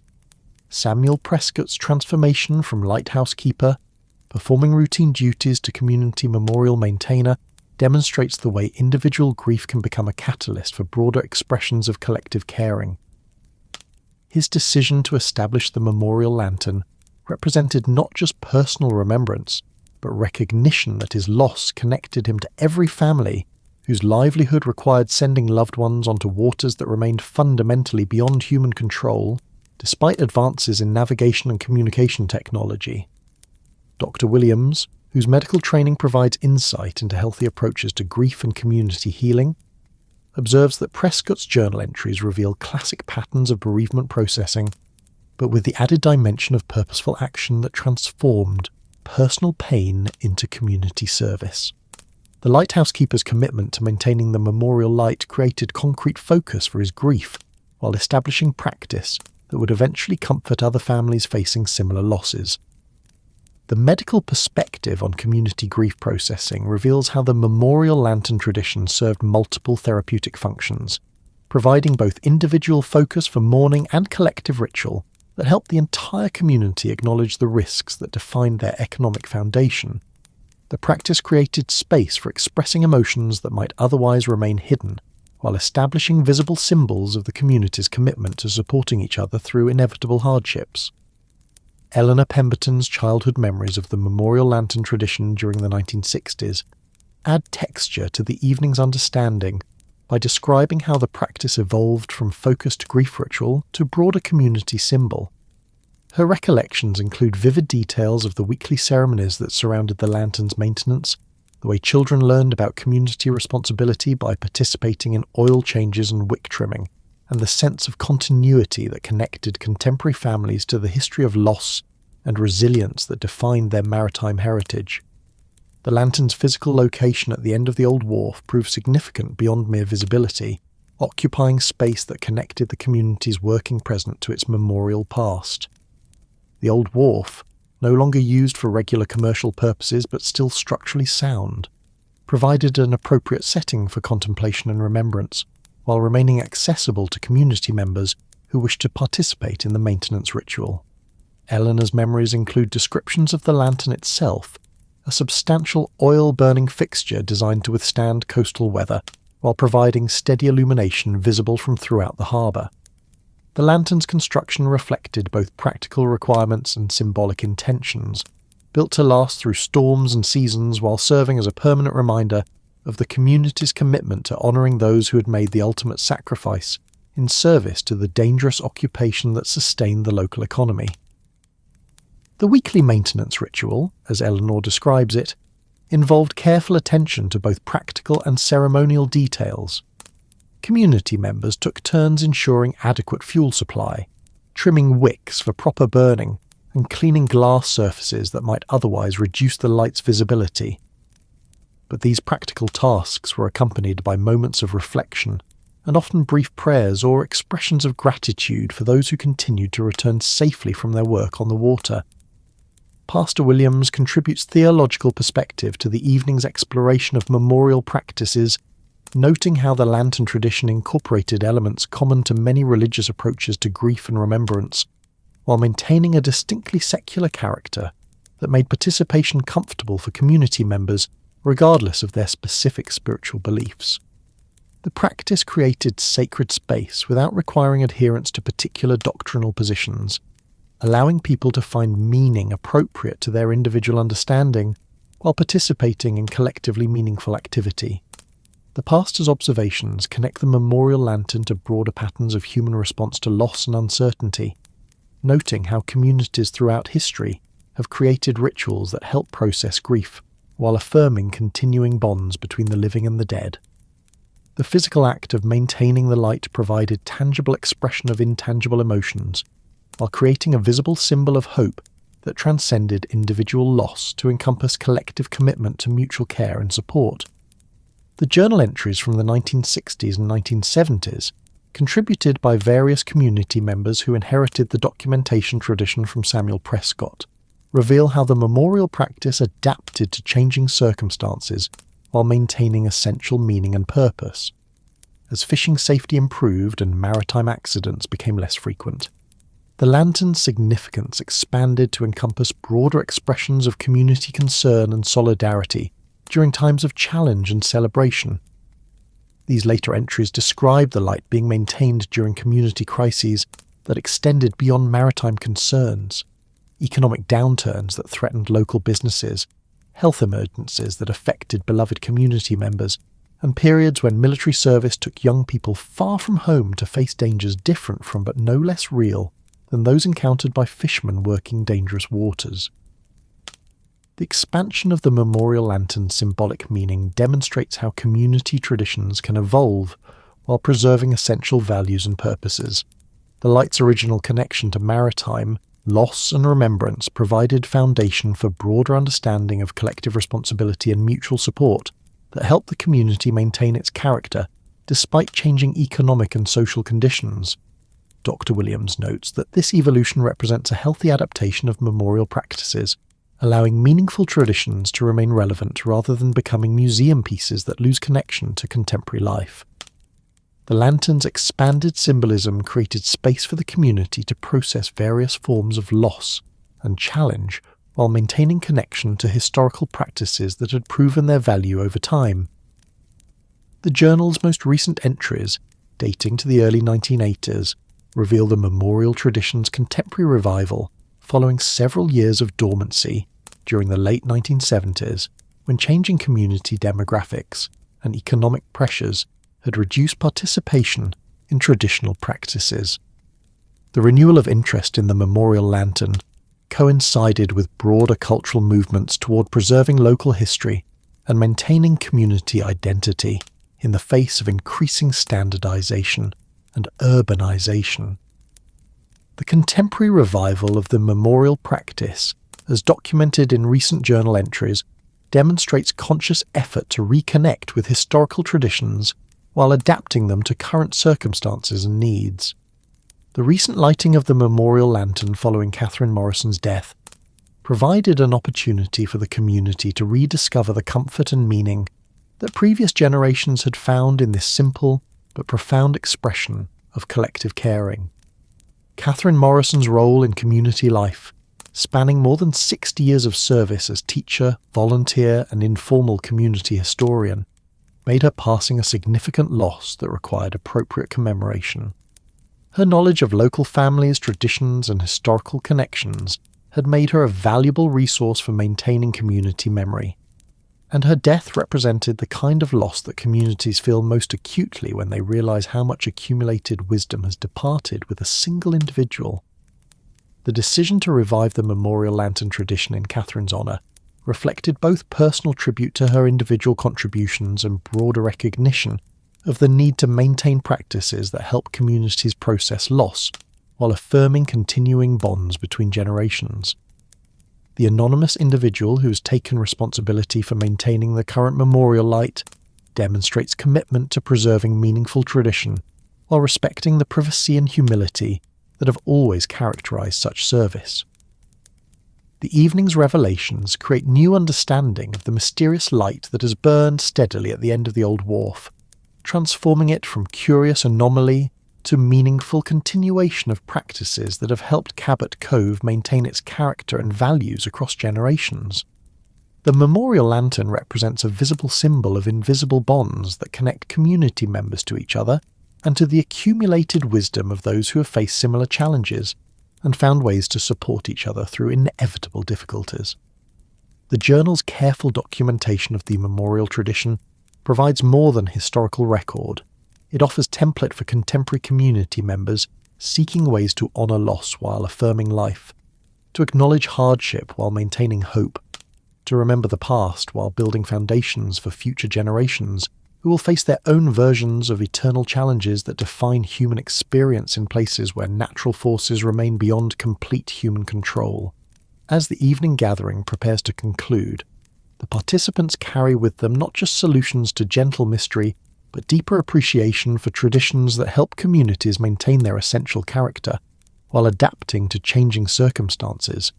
The memorial lantern tradition, revealed through careful documentation and shared memory, demonstrates how symbolic practices can preserve meaning across generations while remaining relevant to contemporary needs and challenges. The warm lamplight that has illuminated the evening's discoveries continues to cast its golden glow across the diner's familiar surfaces, creating an atmosphere appropriate for the kind of important conversations that help communities understand themselves while planning for futures that honour the past without being imprisoned by it. The tides of memory that have flowed through the evening's revelations connect individual stories to collective understanding, creating a foundation for continued community life that acknowledges both loss and possibility, both the weight of history and the hope for tomorrow. The memorial lantern burns on at the end of the old wharf, its steady light now understood as continuation of tradition that connects past wisdom to present needs, individual grief to collective caring, the dangerous, beauty of maritime life to the enduring values that help communities survive and flourish, despite the challenges that define existence in places where human settlements meet the vast, patient, eternal sea. The night settles over Cabot Cove Harbor like a familiar blessing, wrapping the community in the kind of gentle darkness that invites reflection and rest after a day filled with the ordinary miracles of human connection and understanding. The memorial lantern burns steady at the end of the old wharf, its light no longer mysterious but deeply meaningful, a visible reminder of the invisible threads that bind this coastal community to its history, its values, and its enduring commitment to caring for one another through the eternal cycles of loss and renewal, challenge and triumph that define life in places where human settlements meet the vast, patient sea. The harbour itself breathes with the rhythm of turning tide, the gentle rise and fall that governs not just water levels, but the deeper patterns of community life. The understanding that everything moves in cycles, seasons and storms, abundance and scarcity. The generations that arrive like incoming tides, while others recede into memory but never disappear completely.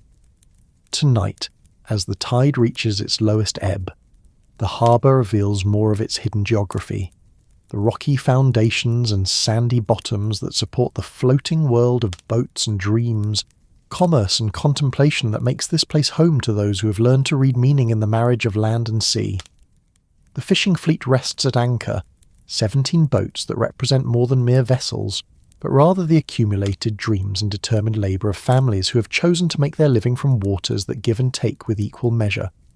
Each boat tells its story in the way it sits in the water, in the careful arrangement of gear and equipment that speaks of preparation for tomorrow's work, in the small personal touches that make working vessels feel like extensions of the homes and families they support. The Miss Letty May, Captain Murphy's faithful companion through 5 decades of fishing these waters, rides with the particular dignity that comes from years of honest service, her white hull ghostly in the moonlight, while her diesel engine ticks softly as it cools from the day's work. Ezra Murphy himself has long since returned to his cottage on Harbour View Lane, where his wife Grace waits with dinner and the comfortable conversation that has sustained their marriage through 47 years of sharing the uncertainties and rewards that define fishing families. The Sarah's Dream, Bill Henderson's newer vessel, reflects moonlight from surfaces kept clean and well maintained, testament to the pride that experienced fishermen take in equipment that represents both livelihood and life insurance, in an occupation where proper maintenance can mean the difference between successful return and maritime disaster. Bill's evening routine, completed hours ago, included the careful inspection and preparation that allows him to sleep peacefully, knowing that tomorrow's early departure will find his boat ready for whatever conditions the sea might offer. The Molly's Pride, oldest of the fleet, settles deeper into the harbour's embrace like an elderly matriarch surrounded by younger generations, her weathered hull and time-tested equipment speaking of decades spent learning the lessons that only experience can teach. Her captain, retired now, but still maintaining the boat as connection to a life's work that provided meaning as well as income, has passed along both vessel and wisdom to his son, ensuring that the accumulated knowledge of reading weather and water will continue to serve the community's needs. The pleasure craft scattered among the working boats add their own stories to the harbour's nighttime narrative. Weekend vessels owned by locals who find recreation in the same waters where others make their living, visiting boats that carry summer people back to city lives, but often return with the regularity that suggests deeper connection to this place than mere vacation convenience. These boats serve different purposes but share the harbour's protection, creating a floating community that reflects the broader diversity of those who call Cabot Cove home. The lighthouse beam continues its steady sweep across waters that mirror the star-filled sky, creating the illusion that boats float suspended between twin infinities of space and depth, held safe by the thin line of horizon that separates sea from sky in the eternal dance of elements that has inspired human wonder since people first ventured onto water in vessels constructed from hope and necessity. Thomas Whitmore, the lighthouse keeper, maintains his vigilant watch from the lamp room, his presence ensuring that the beacon's guidance remains available to any vessel that might need safe passage through the channel that connects the harbours, protection to the ocean's vast possibilities. The keeper's house glows with warm window light, where Margaret Whitmore tends the lighthouse garden that produces vegetables for their table and flowers that add colour to the stark beauty of their isolated station.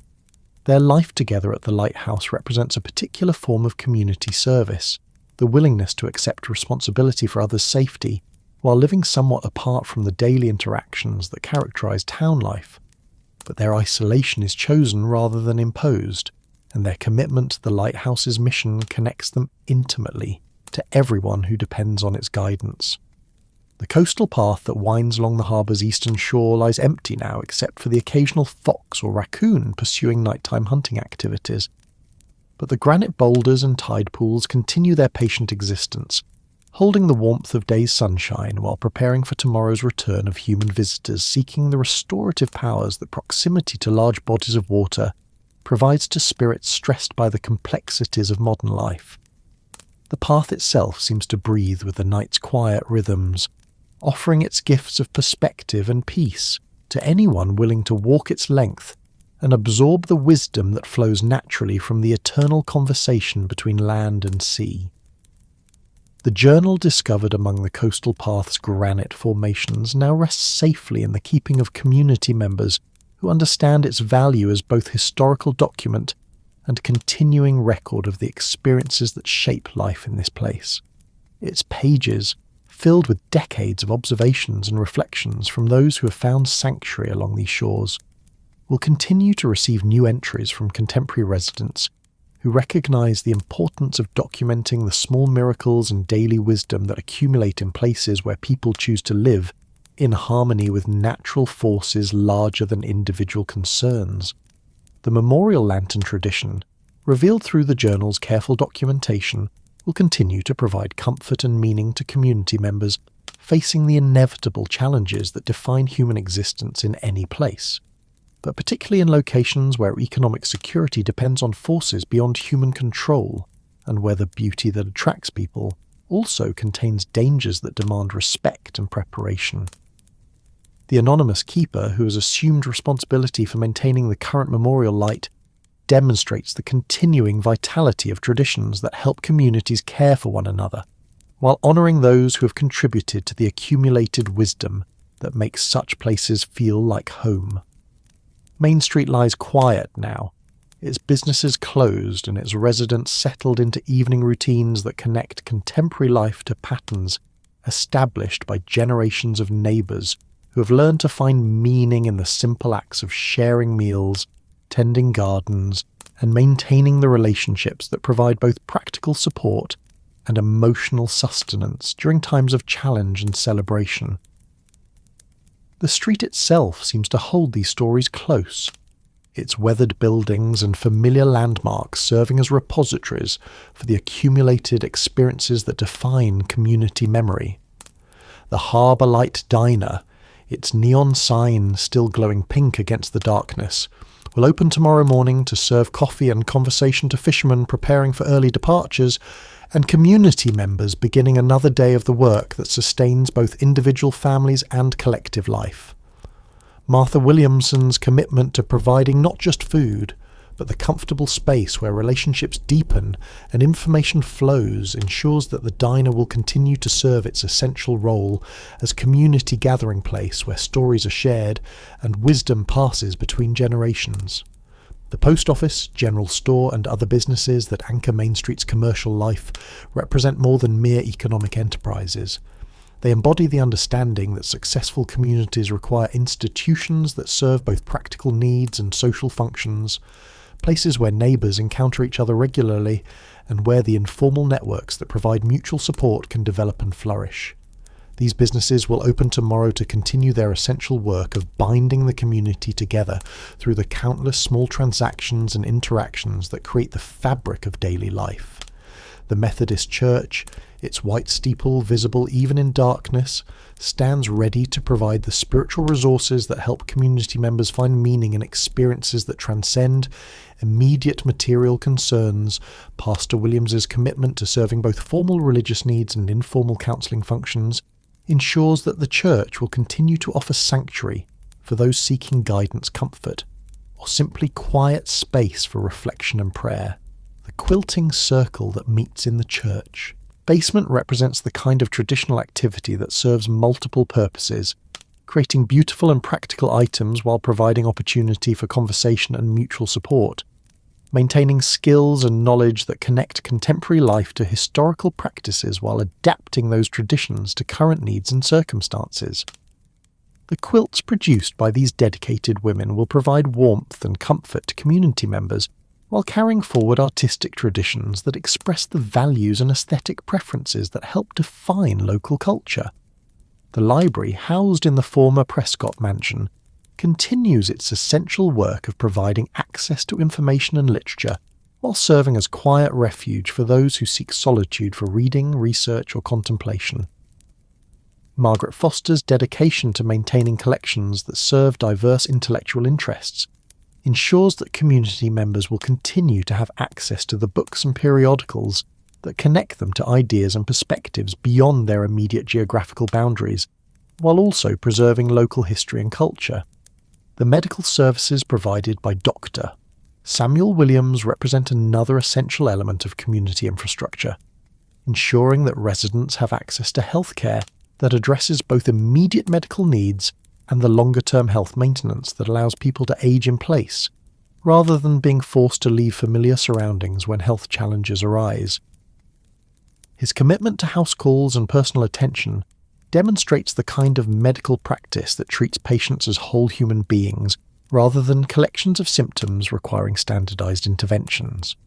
The pharmacy operated by Carl Peterson provides not just prescription medications, but also the kind of informal health consultation that helps community members manage chronic conditions while maintaining their independence and connection to familiar places and relationships. His knowledge of medication interactions and side effects, combined with understanding of individual patients' circumstances and needs, makes him a valuable resource for maintaining community health and well-being. The hardware store managed by the Marconi brothers ensures that residents have access to the tools and materials necessary for maintaining their homes, boats, and other equipment in an environment where self-reliance remains essential for both economic and practical reasons. Their workshop services provide professional quality repairs and modifications, while their expertise helps community members tackle projects that might otherwise require expensive professional services from distant locations. The barbershop operated by Eddie Sullivan provides not just grooming services, but also the kind of social space where men can gather for conversation and mutual support, maintaining relationships and sharing information in an atmosphere that encourages the kind of informal communication that helps communities stay connected to themselves. The conversations that flow around Eddie's chair contribute to the information networks that help neighbours know when help is needed and when celebrations are appropriate. All these institutions and individuals working together in the complex web of relationships that define successful small communities create the foundation for the kind of life that allows people to find meaning and satisfaction in places where natural beauty combines with human community to produce something greater than either could achieve alone. Cabot Cove's particular blend of maritime culture, historical continuity, and contemporary adaptation demonstrates how communities can maintain their essential character while responding to changing circumstances and evolving needs. The children of Cabot Cove sleep peacefully tonight, their dreams filled with the gentle adventures that coastal living provides. Dreams of exploring tide pools at low water, of watching fishing boats return with their daily catch, of summer days spent learning to sail in the harbour's protected waters under the watchful eyes of parents and grandparents who understand that maritime skills represent both practical knowledge and cultural inheritance that must pass from one generation to the next. Young Sarah Henderson, age 8, dreams of the day when she might join her father Bill aboard the Sarah's Dream, though she understands that such adventures remain years in the future. Her dreams tonight include images of helping to sort the day's catch, of learning to read the subtle signs that indicate when weather conditions favour fishing and when prudence suggests staying safely in port. These childhood dreams reflect the deep connection between family life and maritime work that characterises fishing communities, where children absorb knowledge about boats and weather, tides and navigation, simply by growing up surrounded by adults whose livelihoods depend on such understanding. The teenagers of the community face more complex visions that must balance appreciation for their hometown's beauty and security with awareness of the limited economic opportunities that small coastal towns typically offer to young people with academic abilities and ambitious plans.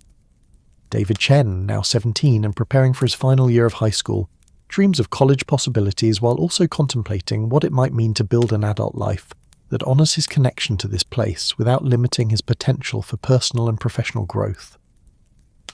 His dreams tonight include images of returning home after education and travel, bringing new skills and perspectives that could benefit the community while drawing satisfaction from contributing to the continuing story of a place that has provided him with security, beauty, and the kind of close community connections that larger cities often struggle to maintain.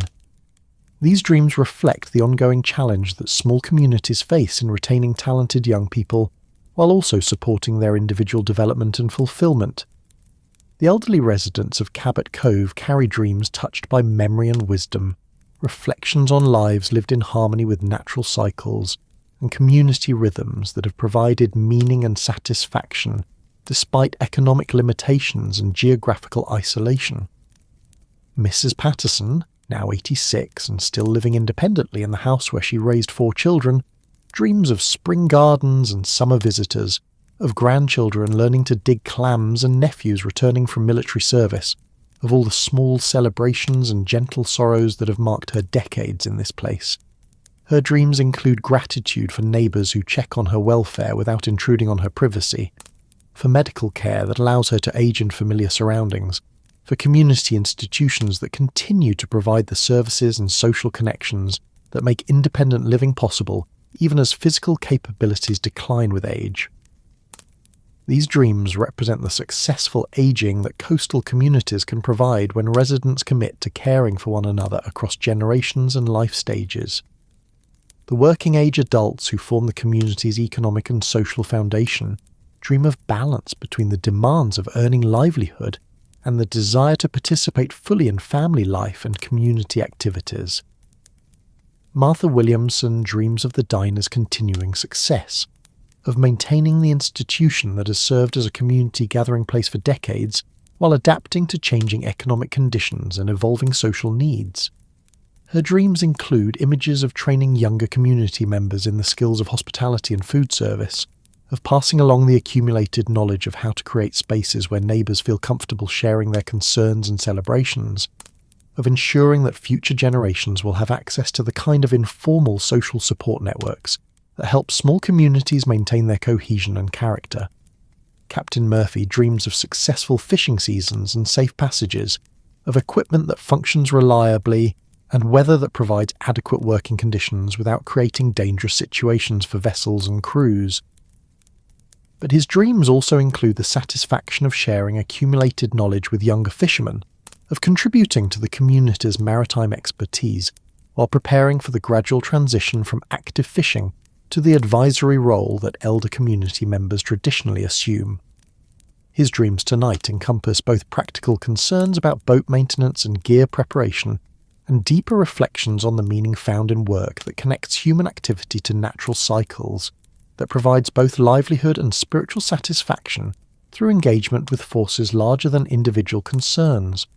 These dreams reflect the complex relationship that fishing communities maintain with their environment, recognizing both its generous provision and its potential dangers. The business owners who maintain Main Street's commercial vitality dream of continuing success that allows them to serve community needs while supporting their own families and contributing to local economic stability. Eleanor Pemberton dreams of the general store's evolving role as community resource, adapting inventory and services to meet changing needs while preserving the personal attention and local knowledge that makes small-town commerce different from standardized retail operations. Her dreams include visions of training family members or other community members in the skills of small business management, of ensuring that future generations will have access to local commerce that serves both practical needs and social functions, of maintaining the kind of personal service that creates relationships rather than merely completing transactions. The service providers who maintain community infrastructure dream of continuing their essential work while finding personal satisfaction in careers that might offer limited financial rewards, but provide meaningful contribution to collective welfare.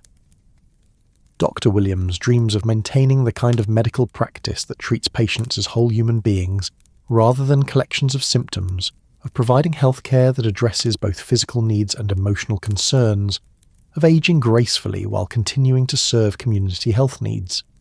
His dreams include images of training younger medical professionals in the arts of country practice, of maintaining the kind of personal attention that allows doctors to understand their patients' lives and circumstances, of ensuring that future generations will have access to medical care that honours both scientific knowledge and human dignity.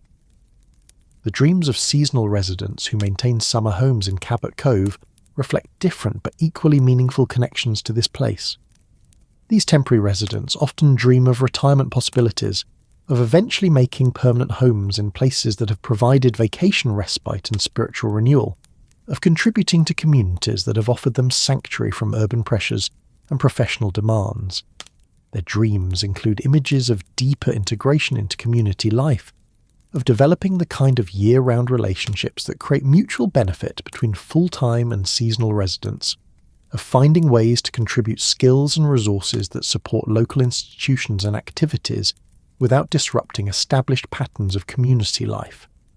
The harbour dreams that give this final chapter its name encompass both the literal dreams that will visit sleeping residents tonight and the larger dreams that draw people to coastal communities like this one, dreams of meaningful work that connects human activity to natural cycles, dreams of community life that balances individual freedom with collective responsibility, dreams of places where beauty and purpose combine to create environments that nurture both practical success and spiritual fulfillment.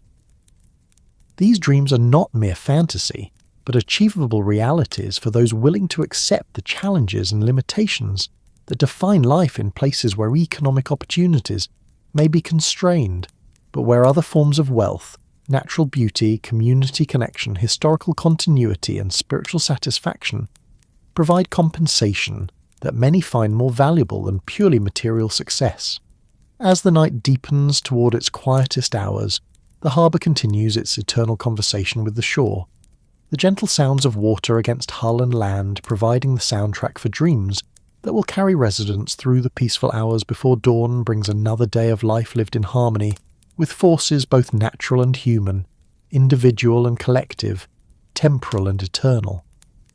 The memorial lantern burns steady at the end of the old wharf, its light a constant reminder that love transcends loss, that community care extends beyond individual lifespans, that the bonds between people who share challenging and beautiful places can survive the passage of time and the inevitable changes that affect all human settlements. Its flame connects past to present and present to future, ensuring that the wisdom accumulated through generations of living in this place will continue to guide those who choose to call it home. The stars wheel overhead in their ancient patterns, the same constellations that have guided fishermen and comforted dreamers for thousands of years, connecting contemporary residents to the vast sweep of human experience while reminding them of their place in stories larger than individual lives, but made meaningful by the accumulated choices and commitments that individuals make when they decide to invest their time and energy in building and maintaining communities worth preserving. The tide will turn in a few hours, beginning its return toward fullness, while carrying with it the eternal promise of renewal and possibility that defines life in places where people have learned to work with, rather than against the forces that shape their environment. Tomorrow will bring new challenges and opportunities, but tonight offers the peaceful rest that allows communities to gather strength for continuing the work of creating places where human beings can flourish in harmony with each other, and with the natural world that provides the foundation for all their activities and dreams. Harbour Dreams encompass all these possibilities and more, holding close the understanding that places like Cabot Cove represent hope for ways of living that honour both individual dignity and collective responsibility, both practical necessity and spiritual meaning, both the wisdom of the past and the promise of the future. The gentle rhythm of waves against shore provides the perfect lullaby for dreams that will restore and renew, preparing dreamers for another day of life lived in the eternal conversation between human community and the vast, patient, generous sea. That's our story tonight. Are you drifting off in the golden glow of Barcelona, beneath the snowy hush of Helsinki, the lantern-lit streets of Kyoto, or the ocean breeze of Honolulu? If this tale brought you calm, like the episode and subscribe for more nights like this. Let the quiet cradle you. Let your dreams drift far. Sleep gently now, wherever you are in this wide and wondrous world.